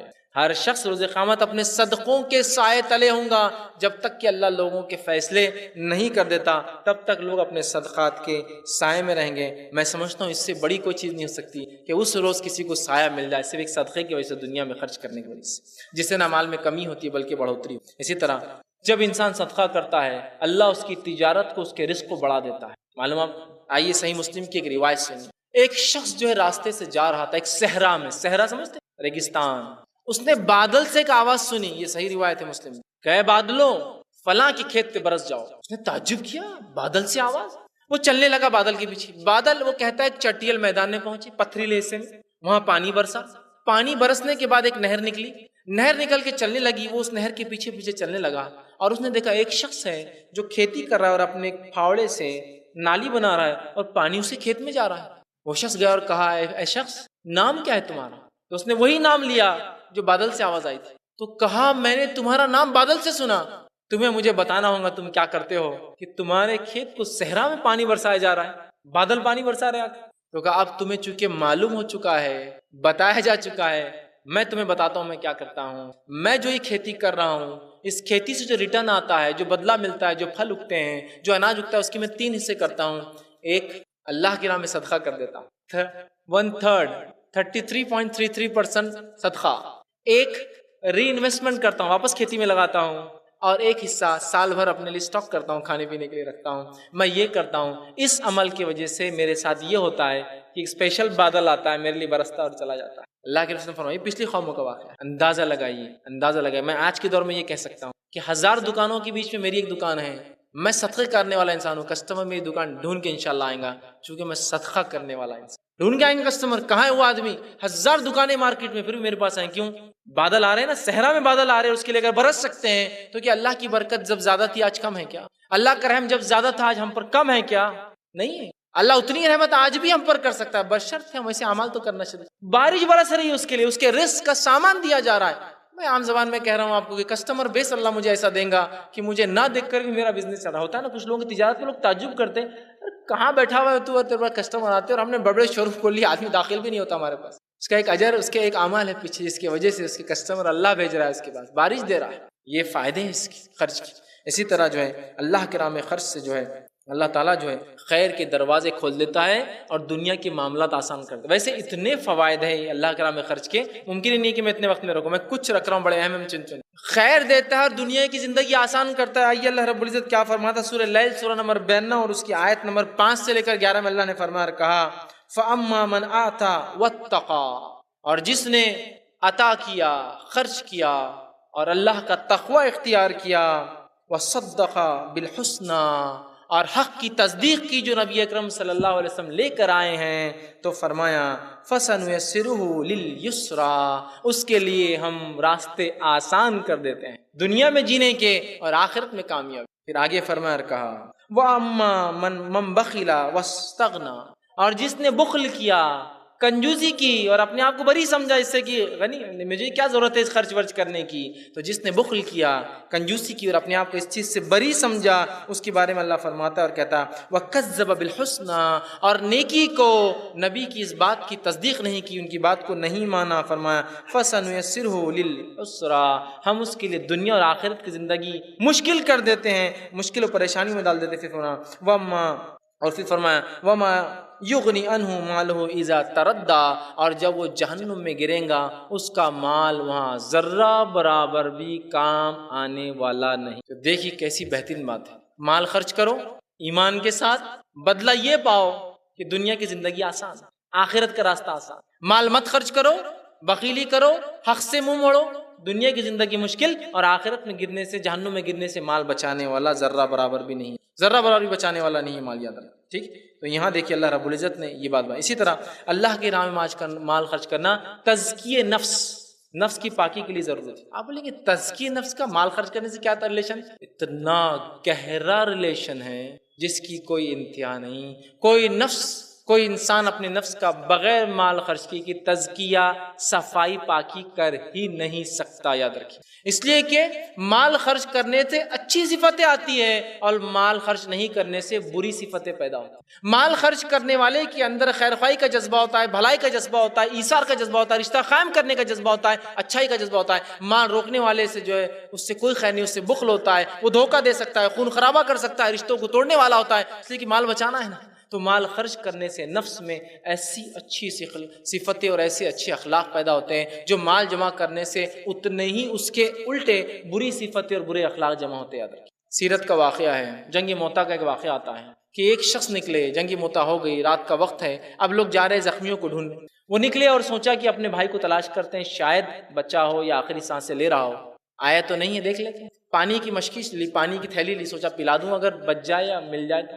فوراً پہنچتے ہیں، ان کے بھائی نظر آتے ہیں، آواز آتی ہے پانی کی، فوراً پہنچتے ہیں، مرنے کو تھے، بالکل قریب ہے۔ اس وقت جو ہے وہ پانی ڈالنے کی جو ہے منہ میں کوشش کرتے ہیں، فوراً بازو سے ایک اور کراہنے کی آواز آتی ہے۔ تو یہ شخص جو کرا رہا ہے، ان کا بھائی کہتا ہے پہلے اس کے پاس چلے جاؤ، وہ زیادہ مستحق نظر آتا ہے پانی۔ وہ وہاں سے اٹھتے ہیں اور پانی پلانے اس کے پاس جاتے ہیں، وہاں پہنچتے ہیں، ایک اور کراہنے کی آواز، تھرڈ، وہ کہتا ہے وہ زیادہ مستحق، وہاں سے اٹھتے ہیں، وہاں پہنچتے ہیں، جب اس کو پانی منہ میں ڈالنے کو ہوتے ہیں اس کی روح نکل جاتی ہے، واپس پلٹتے ہیں، اس کی روح نکل جاتی ہے، بھائی کے پاس آتے ہیں، وہ بھی مر چکا۔ کیا اخلاق ہے، مر رہا ہے آدمی لیکن دوسروں کا سوچ رہا ہے، وہ بول رہا، سمجھ رہے ہیں بات؟ یہ صفت تبھی پیدا ہو سکتی ہے اس سماج میں اور ان لوگوں میں جو خرچ کرنے کے عادی ہے، جو جمع کرنے کے عادی ہے، ان میں صفت کبھی نہیں پیدا ہو سکتی۔ خرچ کرنا اتنے اعلیٰ اقتدار پیدا کرتا ہے جس کی کوئی انتہا نہیں۔ تو خرچ کرنے سے نفس کا تزکیہ ہوتا ہے۔ اللہ رب العزت نے اس بات کے تعلق سے قرآن میں بیان کیا، سورہ توبہ سورہ نمبر 9 آیت نمبر 103 نے فرمایا، کہا خذ من اموالہم صدقات تطہرہم وتزکیہم بہا وصلی علیہم ان صلاتک سکن لہم واللہ سمیع علیم۔ اے نبی آپ نے فرمایا خذ من اموالہم صدقات، آپ ان کے مال سے صدقات لیجئے تاکہ ان کے نفسوں کو آپ پاک کریں، ان کے نفسوں کو پاک کرے اور ان کو تطہر ہو، ان کو صاف کرے، ان کی طہارت حاصل ہو، اور ان کے مالوں کو جو ہے تم ان کی نفسوں کو پاک کرو۔ تو گویا مال خرچ کرنے سے نفس میں کیا ہوتا ہے؟ پاکیزگی پیدا ہوتی ہے، یاد رکھیے۔ اور یہ پاکیزگی واقعی میں خرچ کرنے جو آتی ہے وہ ایک سماج کو جو خرچ کرتا ہے پتہ چلتا ہے۔ اسی طرح جو ہے مال خرچ کرنے سے قبر کے عذاب سے انسان بچتا ہے۔ آپ صلی اللہ علیہ وسلم فرمایا، عقبہ بن عامر رضی اللہ عنہ حدیث کے راوی ہے، وہ فرماتے ہیں اور کہتے ہیں، سلسلۃ الاحادیث صحیحہ میں روایت ہے، آپ نے فرمایا بے شک صدقہ کرنے والوں سے صدقہ قبر کی گرمی کو بجھا دیتا ہے۔ صدقہ جو ہے یہ قبر کی گرمی کو بجھا دیتا ہے اور مومن قیامت کے روز اس کے سائے تلے ہوں گا۔ صدقہ دینے سے قبر کے عذاب سے یا قبر کی گرمی سے انسان بچ جاتا ہے۔ اسی طرح جو ہے نبی اکرم صلی اللہ علیہ وسلم اتنا خرچ کرتے تھے، صحیح مسلم کی ایک روایت ہے، انس بن مالک رضی اللہ عنہ اس کے راوی وہ کہتے ہیں کہ اللہ کے رسول صلی اللہ علیہ وسلم کا ایک شخص ہے اور کہا میں تم پر ایمان تب لاؤں گا جب تم یہ دونوں پہاڑ کے بیچ میں جتنی بکریاں مجھے دے دو۔ آپ صلی اللہ علیہ وسلم نے کہا کیا تو واقعی میں ایمان لائیں گا؟ کہاں؟ تو کہا یہ دونوں پہاڑ کے بیچ کی بکریاں تیری ہوگی۔ وہ شخص اپنی قوم کی طرف بھاگا اور بھاگ کر کہا اے میری قوم تم سب اسلام قبول کر لو، اس امن کے دین کو قبول کر لو جو محمد صلی اللہ علیہ وسلم لے کر آئے، کیونکہ اللہ کی قسم حضرت محمد صلی اللہ علیہ وسلم جب دیتے ہیں، جب عطا کرتے ہیں تو جو ہے ان کو فخر کا کوئی خوف نہیں ہوتا ہے، جب دیتے ہیں تو بغیر سوچے سمجھے دیتے ہیں، ان کو فخر کا غریبی کا کوئی خوف ہی نہیں ہوتا ہے۔ آپ سب اتنا خرچ کرنے والے تھے۔ دوسری روایت صحیح بخاری کی، آپ نے ایک بار عصر کی نماز پڑھائی، عصر کی نماز پڑھا کر آپ فوراً اٹھے، لوگوں کے کاندھوں کو پھلانگتے ہوئے فوراً پہنچ گئے اور چلے گئے۔ صحابہ پریشان ہوئے کہاں چلے گئے آپ؟ تھوڑی دیر بعد آپ، چونکہ آپ کا معمول ذکر کا تھا ہر نماز کے بعد، کہاں چلے گئے؟ لوگوں نے کہا اللہ کے رسول آپ کہاں چلے گئے تھے آج نماز کے بعد؟ تو کہا میرے گھر میں کچھ سونا پڑا تھا، میں نے سوچا کہیں رات بھر میرے پاس نہ رہ جائے، میں گیا فوراً صدقہ کر کر پھر آیا۔ شام تک بھی رکھنا پسند نہیں کیا آپ نے، پیسوں خرچ کر دیا، شام تک بھی پسند نہیں کیا، خرچ کر کے آ گئے اس کو۔ آپ سوچیں گے اب سب خرچ کریں گے تو پھر کیا ہوگا؟ جب سب خرچ کریں گے تو آٹومیٹکلی پیسہ واپس بھی تو آئیں گا سرکولیشن میں۔ آج سب پیسے کی ہوڑ ہے، جمع کر کے بلیک منی ہے نا، میں خرچ کر رہا ہوں، آپ خرچ کرتے، یہ خرچ کرتا ہے، وہ خرچ کرتا ہے، آپ بھی دیتے، سبھی دینے والے، تو خود بخود پیسے کا روٹیشن آپ دیکھیے، مال آنا شروع ہو جاتا ہے، جاتا نہیں ہے۔ یہ اللہ کی طرف کی بات ہے، ہم سمجھتے جمع کرنے سے ہوتا ہے، نہیں، خرچ کرنے سے مال بڑھتا ہے۔ تو آپ سمجھ اتنا دیتے کہ آپ نے ایک رات صدقہ رکھنا پسند نہیں کیا۔ اسی طرح جو ہے صحابہ کا اگر معمول لے تو عمر ابن خطاب رضی اللہ عنہ کا ایک واقعہ ہے، جنگ مؤتہ کا موقع ہے، آپ صلی اللہ علیہ وسلم نے اعلان کیا کہ کون صدقہ کرے گا۔ وہ کہتے ہیں کہ میں نے آج سوچا، اور جو ہے ابو داؤد کی روایت ہے، میں نے سوچا کہ آج میں جو ہے ابوبکر سے سبقت مار لوں، اس لیے کہ صحابہ کی ریس کس چیز میں تھی معلوم ہے آپ کو؟ نیکیوں میں تھی، اور دنیا میں نہیں، آخرت کے لیے تھی، نیکیوں میں بھاگتے تھے ایک دوسرے کے پیچھے۔ تو کہا آج میں ابوبکر کو مات دے دوں گا انشاءاللہ، پیچھے کر دوں گا اور میں آگے بڑھ جاؤں گا۔ اور 50% سب بیچ کے آ گئے، مال غلات سب سیل کیا، 50% لا۔ آپ صلی اللہ علیہ وسلم کے پاس کہا اللہ کے رسول یہ حاضر ہے، کہا کتنا ہے؟ تو کہا 50%، سب چیز کا آدھا۔ اور اب وہ کہتے ہیں میں بازو کھڑا ہو گیا اور سوچنے لگا آج ابوبکر کو تو مات دے دیا میں، آج انشاءاللہ میں فرسٹ۔ ابوبکر اس سے زیادہ خرچ کرتے تھے، آج میں فرسٹ، دل میں سوچنے لگے، کھڑے تھے، وہ کہتے ہیں ابوبکر آئے اور ایک تھیلے میں سب کچھ لا کے رکھ دیا۔ آپ سے پوچھا ابوبکر کتنا لائے ہو؟ تو کہ اللہ کے رسول، اللہ اور اس کے رسول کی تعلیمات کو چھوڑ آیا ہوں، باقی سب لا لیا ہوں، 100%۔ ابوبکر صدیق نے اپنا مال، دولت، غلہ، گھر سب بیچ کے لا لیا تھا، 100%، کہا 100%۔ عمر ابن خطاب نے کہا شاید میں ابوبکر کو کبھی مات نہیں دے پاؤں، نہیں دے پائے مات، اس لیے کہ ان کی ہوڑ، ان کی ریس خرچ کرنے میں تھی، ہماری ریس جمع کرنے میں۔ تیرا بینک بیلنس کتنا ہے، تیرا بینک بیلنس کتنا ہے، وہ خرچ کرنے میں۔ تو نے کتنا رکھا؟ ارے رکھ لیا تو غلط کیا، کتنا خرچ کیا؟ ماشاءاللہ بہت خوب۔ ان کا دینے میں ہوڑ تھی، ان کی آخرت کی ہوڑ اور ریس تھی، ہماری لینے کی ریس ہے، ہماری دنیا کی ریس ہے۔ دے دیا، 100% لے کر آئے، اندازہ لگائیے، معمولی بات نہیں، معمولی واقعہ نہیں۔ اسی طرح جو ہے جامع ترمذی کی روایت ہے، جو ہے نبی اکرم صلی اللہ علیہ وسلم جو ہے ایک مرتبہ جنگ تبوک کے لیے اعلان کرتے ہیں، کون ہے جو جنگ تبوک کے لیے صدقہ دیں گا؟ اور روایت میں آتا ہے آپ نے اپنا گریبان، اپنا شرٹ اٹھا لیا، کپڑا، کہ کون ہے جو اللہ کے لیے صدقہ؟ تو وہ کہتے ہیں راوی کہ عثمان ابن عفان رضی اللہ عنہ آئے اور ایک تھیلی ساتھ لائے جس میں 1000 دینار تھے۔ 1000 دینار یہ سونے کا ایک سکہ ہوتا ہے 4 گرام، جو کہ درہم سے بڑا ہوتا تھا کون، تو 1000 جو ہے دینار لائے اور نبی اکرم صلی اللہ علیہ وسلم کی جھولی میں آپ نے ڈال دیے۔ آپ صلی اللہ علیہ وسلم اس میں ہاتھ ڈالتے رہے، روایت میں آتا ہے ہاتھ ڈالتے رہے اور ڈال کے کہتے رہے کہ جو ان کے تعلق سے، عثمان ابن عفان کے تعلق سے، آج کے بعد عثمان کچھ بھی کر لے، کچھ بھی کر لے، اس سے کوئی نقصان نہیں پہنچتا۔ مطلب آج کے بعد عثمان کچھ بھی کر لے، اللہ نے اس کی مغفرت کر دی، کوئی چیز اس کو آج کے بعد نقصان نہیں پہنچائیں گے عثمان۔ آپ نے اتنا مال لا کے ساتھ، یہ صحابہ کا معاملہ تھا۔ اسی طرح جو ہے ہم دیکھتے ہیں ماں عائشہ رضی اللہ عنہ کے پاس، یہ طبقات ابن سعد کا واقعہ ہے، ایک مرتبہ ایک شخص نے 1,00,000 درہم لا کر تحفہ دیے، اس لیے کہ آل رسول پر صدقہ اور زکوٰۃ حرام ہے، تحفہ دیے اپنی ماں کو، امت کی ماں کو، 1,00,000 درہم تحفے میں نذرانے میں دیے کہ آپ یہ قبول کریں۔ آپ نے لے لیا، آپ روزے سے تھی، خرچ کرنا شروع کر دیا، صحابہ رکھتے نہیں تھے کوئی مزاج، خرچ کیا، آخر میں لانڈیز یہ یہاں دو وہاں خرچ کرتی رہی۔ آخر میں شام میں جب افطار کا وقت آیا تو کہا کیا ہے؟ روزے تھی نا، تو کہا کھجور ہے افطار میں، تو کہا اور کچھ نہیں ہے، تو کہا کہاں ہے؟ 1,00,000 درہم آئے، ایک تو رکھ لیتے کم از کم کہ آج کے دن گھر میں گوشت آ جاتا، تو کہا تم پہلے یاد دلا دی تو شاید میں رکھ لیتی، جان دو اب خیر کوئی بات، 1,00,000 شام تک خرچ کر دیے، نہیں رکھے، ضرورت ہی نہیں، اس لیے کہ وہ جانتے تھے یہی ملنے والا ہے، باقی جو رہ گیا وہ تو گیا، وہ یہیں چھوٹ جانا۔ یہی 1,00,000 خرچ کیے، 1 درہم بھی نہ رکھا کہ شام میں افطار گھر میں آ سکے، اس لیے کہ کہا اگر تم یاد دلاتی تو شاید، مطلب اتنا مزاج تھا خرچ کرنے کا کہ سوچا بھی نہیں کیا جا رہا ہے، سمجھ رہے، اتنا صحابہ خرچ کرتے تھے۔ عبد الرحمن بن عوف، سعد بن وقاص کو لیجیے رضی اللہ عنہ، ان کو صدقات کرنے میں شرم آتی تھی کہ لوگ آتے ہیں مجھ سے مانگتے ہیں، مجھے اچھا نہیں لگتا ان کو دینا، شرم آتی ہے نا، ہوتا ہے نا انسان کو کوئی مانگنا اچھا نہیں لگتا، تو اپنے غلام سے کہا گھر کے پیچھے دیوار میں کھڑکی تھی، کہا اس کھڑکی کو کھول دے، اس میں ایک تش رکھ دینا، پیسے ڈال دیا کرنا، جس کو چاہیے لے لیں گا، خالی ہو جائے تو پھر بھر دیا کرنا، اچھا نہیں لگتا لوگ آئے مجھ سے مانگے، بھر دیا کرنا، لوگ آئیں گے لے جائیں گے، مجھے چونکہ شرم آتی ہے، حیا آتی کو مجھ سے آ کر مانگ، کتنا اللہ نے دیا ہوگا کہ رکھ دیا اٹھا کر، لیکن کہیں بھی نہیں آتا کہ 7 غریب ہوئے، خلاش ہوئے، وہ تھے۔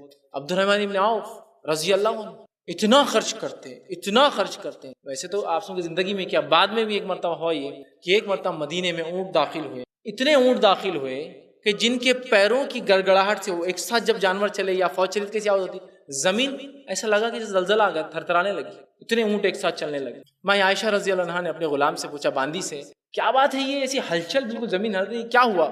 تو کہا عبد الرحمن ابن عوف کے تجارت کے اونٹ آئے ہیں، 700 اونٹوں پر لدی تجارت، مطلب 700 اونٹ تھے جو بھر کر غلہ، کپڑا اور اس کے ساتھ اور تجارت کا سامان لے کے آتے سیلز کے لیے مدینہ میں، اور مدینہ ایک میٹروپولس تھا، بہت بڑا شہر تھا اس زمانے میں، آپ سن کی بات، چونکہ وہ کیپٹل سٹی تھا پورے اسلامی مملکت کا۔ 700 اونٹ آئے ہیں مال سے لدے۔ ماں عائشہ رضی اللہ عنہ نے فرمایا کہ عبد الرحمن ابن عوف بڑے خوش اور خرم رہتے ہیں، ہنستے کھیلتے ہیں، اور روز قیامت میں نے اللہ کے رسول صلی اللہ علیہ وسلم کو کہتے ہوئے سنا کہ عبد الرحمن ابن عوف ایسے ہی ہنستے کھیلتے کودتے جنت میں بھی چلے جائیں گے، کوئی تکلیف نہیں، کوئی مصیبت نہیں، کوئی مشکل نہیں، بالکل جیسا ابھی وہ خوش ہے دنیا میں، ہنستے کھیلتے جنت میں چلے جائیں گے۔ وہ لونڈی وہاں سے نکلی اور گئی عبد الرحمن ابن عوف کے پاس، عبد الرحمن تمہارے تعلق سے ماں عائشہ فرماتی ہے کہ تم ہنستے کھیلتے جنت میں چلے جاؤ گے، دنیا میں تم کو اللہ نے ہنستا کھیلتا رکھا، اتنا مال و دولت دیا، ایسی تم جنت میں بھی جاؤ گے۔ کہا کیا تم نے واقعے میں مائی عائشہ کو یہ کہتے ہوئے سنا؟ کہاں؟ تو کہا چلو وہاں گئے، کہا مائی آپ نے میرے بارے میں یہ کہا کہ اللہ کے رسول صلی اللہ علیہ وسلم نے میرے بارے میں ایسا کہا، کیا آپ نے خود سنا اس بات کو؟ تو کہا میں نے خود سنا، اللہ کے رسول نے فرمایا کہ عبد الرحمن ابن عوف ہنستے کھیلتے جنت میں چلا جائے، یوں ہی چلا جائے۔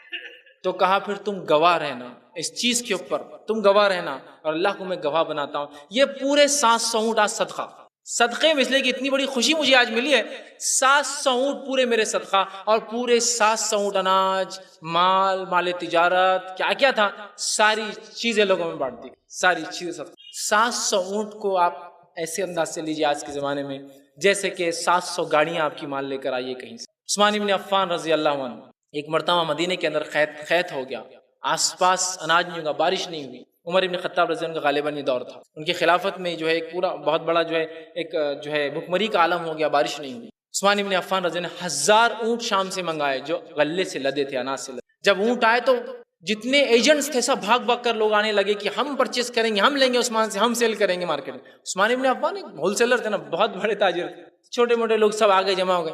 عثمان نے کہا چلو کیا بولی لگاتے ہو آج؟ بڑی چلو بولی لگاؤ۔ کسی نے کہا کہ عثمان 10% زیادہ دیں گے، 100 کی چیز پہ 110 دیں گے، کم ہے، اس سے زیادہ دے رہے ہیں لوگ مجھے۔ تو کہا عثمان جو ہے 20% دیں گے تم کو زیادہ، 100 کی چیز پہ 20 روپے زیادہ۔ کہا کم ہے، اس سے زیادہ بھی لوگ دے رہے ہیں۔ کہا عثمان 50% مطلب آدھا زیادہ، 50% زیادہ دیں گے۔ کہا لوگ اس سے بھی زیادہ دے رہے ہیں۔ تو سب دیکھنے لگے اور کہا عثمان سارے تاجر جو بزنس کرتے ہیں ہم سب یہاں کھڑے ہیں، مدینے میں کون ہے جو تم کو 50% زیادہ دیں گا؟ کون دے گا 50% زیادہ تم کو اس مال کے اوپر کہ 100 کے لائے 150 میں دے رہے، 50% اضافہ دے رہے ہیں؟ تو کہا تم سب گواہ رہنا، میں نے اس پورے مال کو اللہ کے نام میں صدقہ کر دیا، اس لیے کہ اس سے زیادہ اللہ مجھے دے رہا ہے۔ 1000 اونٹ خرچ کر دیا۔ یہ کبھی کبھار یہ واقعہ سن کر ہم کو لگتا ہے اللہ معاف کرے، کئی لوگوں کی عقل تو نہیں مارے گئی تھی صحابہ کی، نوز باللہ، اللہ معاف کرے ہم تو ہم لوگوں کا تو معاملہ یہ روپیہ خرچ نہیں ہوتا ہے، 1000 اونٹ کر رہے، 700 اونٹ دے رہے مال کے ساتھ، کہ مذاق ہے؟ یہ مذاق نہیں ہے، ان کو پتا تھا یہی رائٹ انویسٹمنٹ ہے، یہی انویسٹمنٹ بدلا دینے والا، باقی سب برباد ہونے، اس لیے کر رہے تھے، خوب کر رہے تھے۔ اور عبد الرحمن بن عوف جب انتقال کر گئے، انتقال کے وقت یہ حالت تھی کہ انتقال کرنے کے بعد مدینے کے پورے لکڑہاروں کو بلایا گیا، اتنا اللہ نے دیا تھا، یہ 700 اونٹ خرچ کیا، اور رسول صلی اللہ علیہ وسلم زمانے میں کیا کیا نہیں کیا کہ پورے لکڑہاروں کو بلایا گیا، اس لیے کہ اللہ نے اتنا سونا اور چاندی دی تھی، سونے اور چاندیوں کو کلاڑیوں سے توڑ توڑ کر تولا گیا وراثت تقسیم کرنے کے، اور روایت میں آتا ہے کہ لکڑہاروں کے ہاتھ پھٹ گئے تھے پورے وہ توڑنے سے سونے اور چاندی لکڑ. اتنا نوازا تھا اللہ, اتنا خرچ کرنے کے بعد. کیونکہ جو خرچ کرتا ہے اس کا بڑھتا ہی یاد رکھیے. آپ کس کے راستے میں خرچ سوچیے نا. معمولی سے کوئی کارپوریٹر کو ہم کچھ کھلاتے تو بدلے کی امید رہتی ہے, کچھ ملنے والا ہے. ایک لوکل ایم ایل اے اور ایم پی سے آپ ساتھ ہیں تو امید رہتی ہے. پرائم منسٹر لیول پہ اگر آپ کی پہچان ہے تو آپ کو امید ہے. آپ جو ہے یونائٹڈ اسٹیٹس آف امریکہ کے پریزیڈنٹ سے آپ کی جان پہچان ہے تو اس کے مقابلے میں آپ امید کرتے ہیں رب العزت کہہ رہا ہے ابن آدم خرچ کر, میں تجھ پہ لوٹانے والا. کیسے غریب ہو سکتا ہے؟ لوٹا رہے ہیں. توڑنا پڑا تھا. اور ایک بیوی کو 32,000 دینار صرف کیش آیا تھا, سونا چاندی الگ ٹوٹا ہوا. کیش صرف کرنسی, کیونکہ اس زمانے میں کرنسی بھی سونا چاندی تھی اور سونا چاندی جمع کرتے تھے لوگ. صرف کیش 32,000 دینار آیا. بہت بڑی رقم ہوتی ہے, چاندی کے سکے ہوتے ہیں.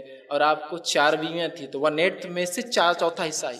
1/8 ملتا ہے بیویوں کو, وہ جا رہا ہے 30. اندازہ لگائیے. تو اللہ دیتا, یاد رکھیے خرچ کرنے سے کوئی غریب نہیں ہوتا. تو خوب مزاج بنائیے خرچ کرنے کا. آئیے چند آخری نکات اور بات ختم کر رہا ہوں. کہاں کہاں ہم خرچ کر سکتے ہیں؟ میں نے کہا تھا میں یہ بات بھی رکھوں گا انشاءاللہ, کہاں کہاں خرچ کر سکتے ہیں. سب سے پہلے آپ جہاں خرچ کر سکتے ہیں, جہاں خرچ کر سکتے ہیں وہ جگہ ہے اللہ کے گھر کے لیے. مسجد سب سے پہلے وہاں خرچ کیجیے, ٹھیک. اور سب سے اچھا پیسہ خرچ کیجیے.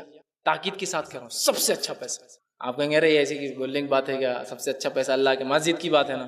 پھر دوہرا رہا ہوں, سب سے اچھا پیسہ اللہ کے راہ میں, اور مسجد سب سے بہترین جگہ ہے جہاں آپ خرچ کر سکتے, انویسٹ کر سکتے. اس لیے کہ آپ نے فرمایا جو شخص دنیا میں اللہ کے لیے مسجد بنائے گا اللہ اس کے لیے جنت میں گھر بناتا ہے. صحیح مسلم کی روایت, من بنا للہ مسجدا بنا اللہ بیتا. جس نے اللہ کے لیے دنیا میں مسجد بنائی اللہ اس کے لیے گھر تعمیر. مسجد کے لیے سب سے بہترین پیسہ یاد رکھیے, مسجد کے لیے. یہ نہ ہو کہ پوری سوسائٹی کا لے آؤٹ نکل گیا, اوپن پلے گراؤنڈ کارپوریشن کا چھوڑو, اس پہ بناؤ مسجد. کوس آ گیا پوری زمین کے اندر, کیا کریں گے؟ بنا دو مسجد. خالی جگہ دکھ رہی بہت دنوں سے, کیا کرنا ہے؟ پلان کرو مسجد کر دو. رمضان شروع ہو رہی مسجد بنا دو. کسی ہوں گی تو آئیں گا, نہیں آئے تو اپنا. سب سے ناقص پیسہ لگاتے اللہ کے راہ میں, سب سے ناقص ہے. نہیں یہ مزاج ہے ہمارا, یاد رکھیے اللہ رحم کرے. کیا ہماری مسجدیں پرائم اسپاٹ پر بنتی ہیں؟ پرائم اسپاٹ پورے جو ہم نے لے آؤٹ ڈالا سوسائٹی اس کے بیچ میں مسجد, پورے راستے آ کے مسجد, اور آس پاس ہماری سوسائٹی. تو سب سے کونے کا کوس والا ڈسپیوٹیڈ مسجد کی 1500 اسکوائر فٹ 2000 گورنمنٹ کی لینڈ یوز کر لو, تو بناؤ اس مسجد, کو مسئلہ ہے. پھر اللہ سے دعا, اللہ میں سب سے کروڑپتی بن جاؤں اس علاقے کا, ہم سب کو مال و دولت دے. جو خرچ کرو گے وہی نا یخلف, اللہ پلٹا کے وہی دیں گے نا جو تم دیتے ہو اس کے راستے سے, وہی تو ملنے والا. ریٹرن کیا وہی ملیں گا. تم ناقص خرچ کرو گے اللہ پسند بھی نہیں کرتا ناقص صدقے کو, یاد رکھیں. آج یہی معاملہ ہے. میں بار بار مثالیں دیتا ہوں, اللہ رحم کرے. آج کل ہو رہا ہے, لیکن اس میں ایک خدشہ یہ بھی ہے, آج کل لوگ خرچ کر رہے ہیں مسجد کے لیے, اچھا خرچ کر رہے ہیں, لیکن خدشہ یہ بھی ہے, یہ بھی ایک شان کی وجہ بن جا رہی ہے. کبھی ہمارے محلے کی مسجد میں آ کے دیکھی تو وہ بولتے اجی جناب ہمارے پاس آ کے دیکھیے, تمہارے تو خالی ٹائلس ہے, ہمارے پاس تو اے سی بھی ہے. تو تیسرے بولتے تمہارے پاس اے سی, ہمارے پاس سینٹرلائز اے سی, کبھی وہاں کے دیکھیے. فخر کی علامت نہ ہو. اللہ کی راہ میں خرچ کیا, اللہ کی مساجد تعمیر کرے, سادی سیدھی ہو, سہولتیں پوری ہونا چاہیے, سادی سیدھی سہولتوں کے ساتھ خرچ کیجیے, خوب خرچ کیجیے. تو مسجدیں یہ میں کہوں گا پہلی جگہ ہے جہاں آپ خرچ کیے, اس کے لیے لگائیے, تعمیرات کیجیے, جگہ ڈھونڈیے. پتہ نہیں کب تک لوگ عبادتیں کریں گے, سب کا ثواب ملتا ہے. بہت بڑی چیز ہے, اس کو سمجھنے کی آج بہت زیادہ جو ہے ضرورت ہے. ٹھیک, اس کے علاوہ جہاں ہم خرچ کر سکتے ہیں اس کے اندر دوسری چیز نافع علم کی نشر و اشاعت میں, بینیفیشل نالج کو پھیلانے, اس کو سرکولیشن کے اندر کسی بھی قسم سے کتابچے چھاپنا ہو سکتا ہے. مصنف جو ہوتے ہیں ان لوگوں کو ان کی جو ہے رہائش کے لیے, ان کو زندگی گزارنے کی مال تاکہ وہ لکھتے رہے اچھی اچھی چیزیں, وہ ہو سکتا ہے. جو طالب علم مدارس میں پڑھتے ہیں ان کو علم حاصل کرنے کے لیے تاکہ دین کا علم حاصل کرے, اس کے لیے ہو سکتا ہے. اسی طرح جو ہے قرآن کو مساجد میں رکھ کے وقف کرنا تاکہ لوگ پڑھے, یہ ہو سکتا ہے. دینی کتابوں کی نشر و اشاعت کے لیے ہو سکتا ہے. اسی طرح دینی جو ہے درس اور تدریس کی جو ہے آڈیو اور ویڈیو ریکارڈنگ کے ذریعے, براڈ کاسٹ کے ذریعے, انٹرنیٹ کے ذریعے, کچھ بھی ہو سکتا ہے. نافع علم کو سرکولیٹ کی, نافع علم کو, یہ دوسرا سب سے بہترین ذریعہ ہے اپنے پیسے کو انویسٹ کرنا. نافع علم, پتہ نہیں اس کا بینیفٹ کون کون کہاں تک اٹھائیں گے. نافع علم, ایک شخص نے کتاب لکھی, پتہ نہیں کتنے صدیوں سے لوگ اس کتاب سے صدیوں سے یاد رکھیں. میں کبھی کبھار سوچتا ہوں جو آپ صلی اللہ علیہ وسلم نے نافع علم کی جو فضیلت بتائی وہ کیوں ہے, اور خاص طور سے نافع علم میں کتابوں کے تعلق سے کتابیں جو لکھی جاتی ہیں اس کا فائدہ کیوں بتایا, اس لیے کہ وہ باقی رہتی ہے. مقرر بہت ہوتے تقریریں دیتے ہیں, ان کے تقریروں کا بیس بھی کتابیں ہوتی جو مصنف علماء لکھتے ہیں. تو کہیں نہ کہیں پھر ثواب کے حقدار پہلے تو وہی ہوتے ہیں جس نے کتاب لکھی, پھر بولنے والا ہوتا ہے, پھر سننے والے اور عمل کرنے والے. نافع علم جانچیے کہاں کہاں لوگ ایسا کر رہے ہیں, کتاب و سنت کی فروغ کر رہے ہیں. اس نافع علم کا ذرائع آج کل تو اتنے الحمدللہ, جہاں آج پرنٹڈ بک کا زمانہ تھا آج ای بکس کا زمانہ ہے, وہاں بھی لگائیے. کبھی کبھار سمجھتا نہیں ہم کو الیکٹرانک اس میں نہیں بھائی گڑبڑی دکھ رہی ہے کچھ تو ای بکس کبھی پرنٹنگ سستی پڑتی ہے ای بکس اس سے مہنگی ہوتی ہے لیکن اس کے بینیفٹس ایک کتاب یہاں بنی نیٹ کے اوپر اپلوڈ ہوئی پورے دنیا میں پھیل گئی ایک دن کے اندر کیونکہ الیکٹرانک فارم میں چھپی ہوئی کتاب کو تو پوسٹ سے منگایا جائے گا بہت لمبا پروسیس ہے لیکن ای بک جب بنے گی تو ظاہر سی بات ہے وہ کوئی بھی لے سکتا ہے اس کو خریدنا نہیں بہت سی بات چلی جاتی ہے اس کو انویسٹمنٹ کرنا پڑے گا لوگوں کو کہ ثواب جا رہا ہے فی سبیل اور الحمدللہ ایسے لوگ میں نے دیکھے ہیں جو اللہ کے لیے کام کر خوب اس معاملے میں آگے بڑھ رہے ہیں الیکٹرانک میڈیا کو ایسا استعمال کیا ہے کسی کو انتہا نہیں جیسا ایک مثال کے طور پر ایک سافٹ ویئر کا نام ہے تو مکتبہ شاملہ ایک سافٹ ویئر ہے جس کے اندر کتب احادیث کو جمع کیا گیا کم و بیش اس ایک سافٹ ویئر کے اندر 3200 کتابیں PDF فارمیٹ ہیں وتھ سرچ آتی ہے آپ صرف لفظ ڈالیے وہ چیزیں کہاں 3200 کتابوں میں لا کے رکھ دیتا ہے آپ کے سامنے یہ سافٹ ویئر ڈیولپمنٹ کو کروڑوں کا انویسٹمنٹ اللہ ان کو ضائع کر دیا اور اس کو فری سرکولیٹ کرتے پورے دنیا میں انسانیت فائدہ اٹھائے یہ نافع علم یہ نشر و اشاعت ایک لائبریری ہے صرف ایک DVD کے اندر ایک لائبریری شاید اتنی 3200 کتابیں آ بھی نہ سکیں ہمارے یہ ہوتا ہے چاہیے پرکھیے علم کو کیسا پھیلا جا رہا ہے اس میں لگ جائیے اس کے فروغ میں تیسری چیز ہو سکتی ہے جہاں خرچ کریں ہم وہ ہے یتیموں کی کفالت یتیم سماج کا سب سے کمزور فرد ہوتا ہے اس لیے اس کی کفالت کیجیے آپ صلی اللہ علیہ وسلم فرمایا بخاری کی روایت ہے میں اور یتیم کی کفالت کرنے والا دیکھ بھال کرنے والا سنبھالنے والا اس پہ خرچ کرنے والا جنت میں ایسے رہیں گے آپ نے شہادت کلمے کی انگلی اور بیچ کی انگلی اٹھا ایسے رہیں گے ساتھ ساتھ یتیم تو یتیم کے لیے کفالت یتیم خانوں کو کھولا جائے یتیموں کی ویسے تو ہونا ہی چاہیے یتیم کی کفالت خود گھر والے کر لے اس کے کیوں اسے بھیجنا چاہیے لیکن ہوتا ہے غربت ہے خود اس شخص کی پھر اس کے لیے سماج اس کے لیے تیاری کرے ٹھیک چوتھی جگہ جہاں ہم وہ کر سکتے ہیں وہ ہے فقیر اور مسکینوں کو کھانا کھلانے کا نظم قرآن بار بار طعام مسکین کا تذکرہ کیا کیوں اور یتیم کی کفالت کا تذکرہ کیا کیوں اس لیے کہ یتیم سماج کا سب سے کمزور فرد ہوتا ہے اور بھوک کے بعد موت ہوتی ہے اس لیے بار بار تذکرہ بھوکے کھانا کھلاؤ یتیم کی کفالت کا یتیم سب سے کمزور بھوک کے بعد موت ہے تو کھانے کا نظم اللہ رحم کرے یہ افسوس کی بات ہے آج ہمارے سماج کیا کھانے کا نظم ہے مسلمان سماج میں کہ بھائی کوئی آ جائے تو اس کے غریب کے لیے کھانے کوئی نظم ہو کسی جگہ ایک نظم میں جانتا ہوں جو ابھی شروع ہوا کچھ سالوں سے اس کے علاوہ تو میں نے کوئی اس اورنگ آباد کے اتنے بڑے مسلم میجورٹی علاقے میں نہیں دیکھا کوئی غیر مسلم نے بہت نظم بنا دیے ایسے ایسے نظم بنا دیے کہ آپ صرف جائیے اسپتال میں ان کی گاڑی آتی ہے اور آپ کو سب کچھ لے کر جاتے ہیں رجسٹریشن کرتے ہیں 3 ٹائم کا کھانا دیتے ہیں پانی پلاتے ہیں سمجھ رہے آپ نظم کیجیے ایسے نظم بنائیے ٹھیک ہے یہ جگہ ہے خرچ کرنے کی اسی طرح اور کون سی جگہ ہے اپنے رشتہ داروں پہ خرچ کیجیے اپنی نفس پر اپنی بیوی بچوں پر اپنے رشتہ داروں پہ خرچ کیجیے مسافروں پہ خرچ کیجیے محتاجوں پہ خرچ کیجیے جو مانگنے والے ان پہ خرچ کیجیے چیریٹیبل ہاسپٹلس تعمیر کیجیے چیریٹیبل سکولز بنائیے جہاں ہمارے بچے پڑھے ایسے دواخانے بنائیے جہاں وہ کرے معذوروں کے لیے کچھ کیجیے کتنی تعجب کی بات ہے نا کتنی تعجب کی بات ہے کہ کیا کسی سماج میں معذور لوگ نہیں ہوتے ہیں کیا مسلم سماج میں پاگل لوگ نہیں ہیں پیر ہاتھ سے معذور لوگ نہیں ہیں ایسا تو نہیں ہے نا ہر سماج میں ہوتے ہیں ہر سوسائٹی میں ہوتے ہیں لیکن اس کے بعد بھی کوئی نظم ہے کہ ہمارے پاس کتنی شرم کی بات نظم ہے کہ بتائیے کہ یہ سماج ہے یہ اورنگ آباد جیسا شہر ہے جس میں اتنے لاکھوں کی مسلمان کی آبادی ہے اور ان میں اتنے لوگ ہیں جو اتنے لوگ پاگل ہیں ان کے لیے کوئی نظم ہے ہمارے پاس کوئی نظم ہے ان کی کفالت کا ان کو رکھنے کا ان کے علاج کا نہیں ملے گا نہیں ملے گا یتیم ہے معذور ہے اپاہج ہے آنکھوں سے ہاتھ سے پیر سے افسوس کی بات ہے اس کو کوئی غیر مسلم تنظیم آ کے ہمارے محلے میں ایک کرسی لے کے آتی بیٹھے ایسے بیٹھ کے کیا اتنی بھی ہم میں وہ نہیں غیرت باقی نہیں رہی کہ اس پہ خرچ کرنا ارے وہ تو فلاں ہے وہ تو ایسا ہے وہ تو سب چھوڑیے ٹارگیٹ کیجیے اپنے آڈینس کو خرچ کیے اپنا مال ایک جگہ چن چن کر کہاں ہو سکتا ہے مستحق کو ڈھونڈیے اور اس کو لگا دیجیے اور بھی کئی چیزیں ہو سکتی ہے بہرحال بتانے کی ضرورت نہیں آپ سمجھتے ہیں لیکن جو اہم تھی وہ نکات ہے اب مال جب خرچ کریں گے تو کن چیزوں سے بچنا ہے 3 سے 4 چیزیں بس ان سے بچنا ہے مال خرچ جب کر رہے ہیں ماشاءاللہ اب نیت کیجیے خرچ کرنے کا ارادہ کیجیے ٹارگیٹ کیجیے لوگوں کو کہاں کر سکتے ہیں کر رہے ہیں اب کن چیزوں سے بچنا ہے سب سے پہلے جس چیز سے بچنا ہے وہ ہے ریاکاری اور احسان جتلانا یہ 2 چیزیں مال کے خرچ کو برباد کر دیتی کون کون چیزیں ریاکاری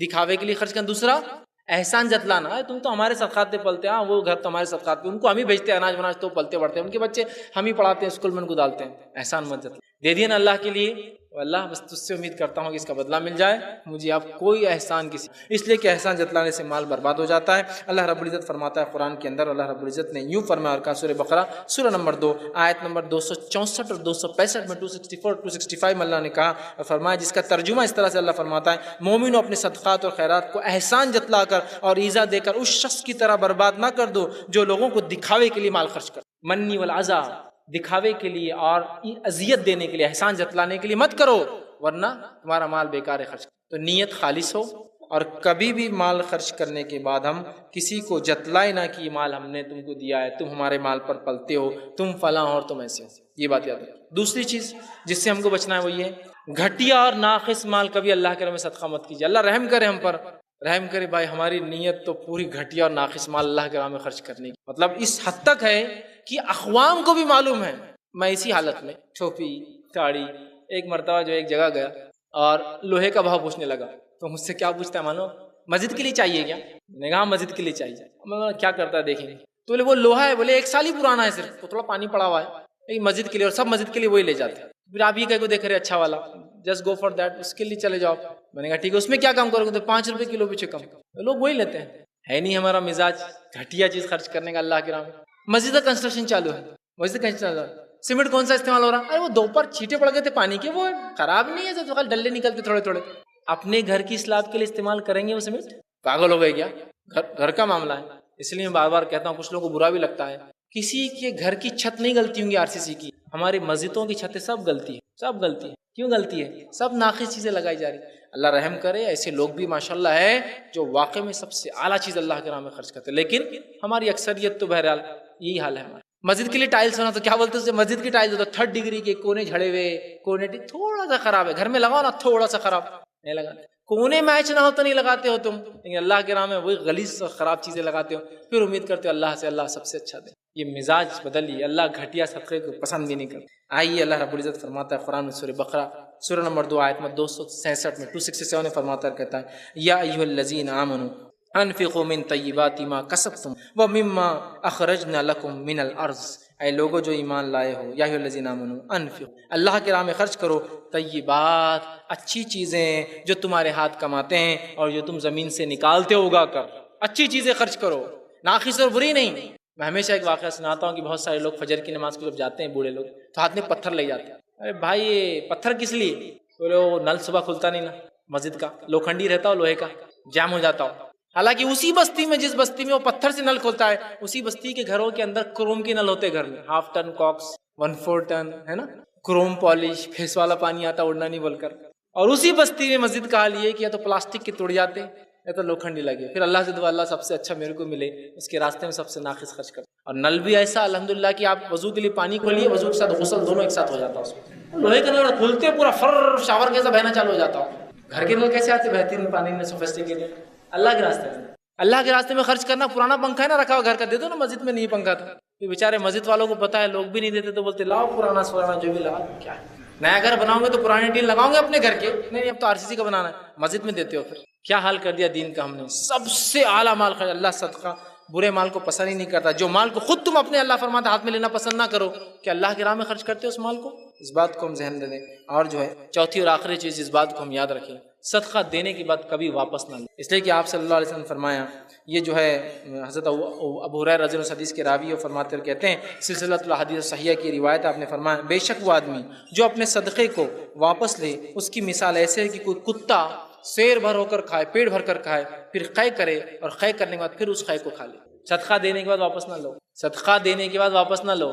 ہمارے پاس صدقہ دے کر ہیلے سے واپس لیتے ہیں، ہیلے سے، معلوم آپ کو، صدقہ دے کر ہیلے سے واپس لیتے ہیں، یہ کتے کی قے کرنے سے اور کھانے سے، صدقہ تو دور کی بات ہے، یہاں تو حدیث میں صدقہ ہے، ہم اپنی زکوٰۃ کو ہیلے سے واپس لیتے ہیں۔ آپ کو معلوم زکوٰۃ ہیلے سے واپس کیسے لی جاتی ہے؟ بتا دیتا ہوں آپ کو، مثال سن لیجیے۔ ایک نابینا 2-4 نابینا کو پکڑ لیتے ایک شہر میں، نابینا اندھے، اس کو لا کے بٹھا دیتے اپنے ادارے کے اندر۔ ایک شخص آتا ہے کہ میری زکوٰۃ جو ہے 10 لاکھ ہو رہی ہے، کیا کیا جائے؟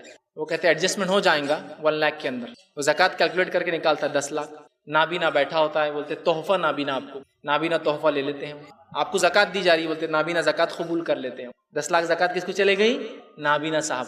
پھر نابینا صاحب کیا کرتے، فوراً زکوٰۃ لیتے اور کہتے اے اللہ میں نے یہ اس میں سے 9 لاکھ روپے ان کو واپس تحفہ دے دیا۔ ماشاءاللہ، زکوٰۃ کے اندر بھی کیسا نکالے، زبردست سسٹم، جیسا CA کرتے ہیں نا ہمارے یہاں دنیا کے معاملات میں، تو ہمارے بھی کچھ CA بیٹھے ہوئے ادھر جو دین کے معاملے میں بھی نکالتے ہیلے۔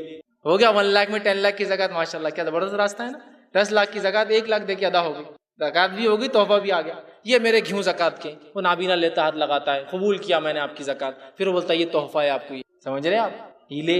یہاں تو نفلی صدقات کی بات ہو رہی ہے، یہاں تو ہم فرض میں ہیلے نکالتا ہے نا۔ تو بہرحال صدقات یہ بھی لینے کی ایک قسم ہے، ہیلے سے لے رہے ہیں۔ واپس نہ لے، اس لیے کہ صدقہ لینا ایسا ایسے کتے نے کھانا کھایا پیٹ بھر، پھر خے کر کے پھر وہ اس کو کھا رہا ہے۔ عمر ابن خطاب رضی اللہ عنہ فرماتے ہیں، مسلم کی روایت ہے، میں نے ایک شخص کو ایک گھوڑا دیا، قیمتی گھوڑا، اس نے گھوڑا گما دیا۔ عمر ابن خطاب نے سوچا اب تو اس کی ملکیت سے نکل گیا نا، گھوڑا نکل گیا نا، گما دیا نا اس نے۔ انہوں نے سوچا اگر وہ گھوڑا مل جائیں گا نا تو کوئی بھی بیچنے والا سستے داموں میں بیچیں گے نا اس گھوڑے کو، تو میں خرید لوں گا۔ لیکن سوچا میں اللہ کے رسول سے بات تو کر لوں، صلی اللہ علیہ وسلم پہلے پوچھ لوں۔ آپ گھر کا اللہ کے رسول، ایک گھوڑا میرا تھا بڑا قیمتی، میں نے دے دیا تھا کسی کو، صدقہ کر دیا تھا، اب وہ گم گیا، اب اگر وہ گھوڑا کسی کو مل جائے تو کیا سستے میں لے لوں؟ تو کہا عمر اس گھوڑے کو واپس نہ لینا، جو صدقہ کر چکے تھے نا تم وہ گھوڑا، اس گھوڑے کو واپس نہ لینا۔ پھر آپ نے فرمایا تم ایک درہم میں کیوں نہ دے، وہ گھوڑے کو تم واپس نہیں لینا، کیونکہ اپنا صدقہ واپس لینے والا شخص اس کتے کی مانند ہے جو اپنی خے کو دوبارہ چاٹ کر کھاتا۔ کہا نہیں، تم کو معلوم ہے تمہارا ہی گھوڑا ہے، اب چونکہ گم گیا اب سستے ملیں گے نا، تو کہا ایک درہم میں ملے تو نہیں لینا، صدقہ تھا نہ ہو، گیا صدقہ اب نہیں لیا جائے، دے دیا مت لینا، اس لیے کہ وہ کتے کے پیٹ بھر کر کھا کے خے کر کے کھانے کی مانند ہے۔ تو ان 4 چیزوں سے بچے، ریاکاری، احسان جتلانا صدقہ دینے کے بعد، اسی طرح ناقص مال کو اللہ کے راہ میں نہ خرچ کرے، اور چوتھی چیز جو ہے اپنا صدقہ دے کر واپس نہ لیں۔ بہرحال یہ چند باتیں تھیں صدقات اللہ کے راہ میں خرچ کرنے کے فضائل، اس کے فضائل کے بعد میں نے کچھ باتیں کہاں خرچ کرنا اس کے تعلق سے رکھی، اس کے بعد کچھ چیزیں جن سے ہمیں احتیاط کرنا چاہیے وہ میں نے رکھی، اور امید ہے کہ کچھ باتیں آپ کو سمجھ میں آئی ہوں گی، اور ہم کوشش کریں گے اور اس عزم کے ساتھ اٹھیں گے انشاءاللہ کہ ہم دینے والے لوگ بن جائیں، لینے والے نہیں یاد رکھیں، اور دینے کے لیے مالدار نہیں ہونا پڑتا ہے، بس ایک دل بنا لیجیے غنی دینے والا، انشاءاللہ اللہ دیکھیے کیسے دیں گا، اللہ اپنے برکت کے دروازے اور راستے کھول دیں گا، اولاد کے سدھار کی شکل میں، بیوی بچوں کے اس میں، کم عمل کے زیادہ اجر کی شکل میں، کم زندگی کے اندر زیادہ کام کی شکل میں اللہ آپ سے لے لیں گا۔ دیکھیے تو صحیح، ایک مزاج تو بنائیے، پھر دیکھیے آپ دیکھیے کیسے اللہ راستے کھولتا ہے۔ جب اللہ راستے کھولیں گا تب سمجھ میں آئیں گا اللہ کیسے دیتا ہے کس کو، وہ ابھی نہیں سمجھتا انسان، وہ نہیں، اور ہر آدمی اپنی استطاعت کے مطابق خرچ کرے، نہیں میں تو غریب اور امیر کچھ نہیں، ہر آدمی ایک مزاج بنا لے کہ میں دوں گا۔ تو آپ دیکھیے صحابہ کتنے غریب لوگ تھے لیکن پھر بھی دینا پسند کرتے تھے، غربت میں بھی لینا لے کو اپنے غیرت کے خلاف سمجھا کرتے تھے۔ وہی مزاج ہم بنا لیں اور دینے والے بن جائیں، خوب اللہ کے راہ میں خرچ کریں، ٹارگٹ کریں مسکینوں کو، محتاجوں کو، مساجد کو، مدارس کو، یتیم خانوں کو، ایسی جگہوں کو جہاں حقیقت میں لوگوں کر رہے ہیں، اور اپنا پیسہ جب دے، چونکہ آج کل بہت سارے لوگوں نے ہیلے اور بہانے اور طریقے بنا لیے لوٹ مار کے، اس معاملے میں ضرور احتیاط کریں، آپ کا پیسہ کہاں جاتا ہے اس کی آپ نظر ضرور رکھیں، ورنہ یہ نہ ہو کہ آپ دیتے رہے اور پتہ چلا حقیقت میں تو کوئی چیز موجود ہی نہ تھی۔ تو تصدیق نامے ہوتے لوگوں کے پاس یا اس طرح کی ویریفیکیشن، یہ بہت ضروری ہوتا ہے تاکہ ہمارے صدقات اللہ انشاءاللہ اس کا بھی اجر دیں گا، وہ ایک الگ چیز ہے، لیکن ہم یہ نہیں چاہتے ویسی اجر ہم پاتے رہے، ہم چاہتے مستحق ٹارگٹ بھی ہو اور ان تک ہماری ان چیزوں کو ہم پہنچائیں، چاہے صدقات کسی بھی شکل کی ہو، فرض ہو یا نفلی ہو، اس معاملے میں کوشش کریں ہم صحیح لوگوں تک پہنچائیں۔ اللہ اسی پہ اپنی بات کو میں ختم کروں گا۔ اللہ رب العزت سے دعا ہے کہ اللہ سبحانہ تعالیٰ جو کچھ کہا سنا گا اس پہ عمل کی ہمیں توفیق عطا فرمائے، ہم تمام کو خرچ کرنے کا ایک مزاج دے، ہم تمام کی روزی میں جو ہے برکت دے اور ہمیں خرچ کرنے والا بنائے، اور اللہ رب العزت جو ہے ہمیں کتاب و سنت کی صحیح سمجھ عطا فرمائے، جب تک زندہ رکھے اسلام اور ایمان پر زندہ رکھے، خاتمہ ایمان پر ہو، وآخر دعوانا ان الحمد للہ رب العالمین، سبحان ربک رب العزت عما یصفون وسلام علی المرسلین والحمد للہ رب العالمین۔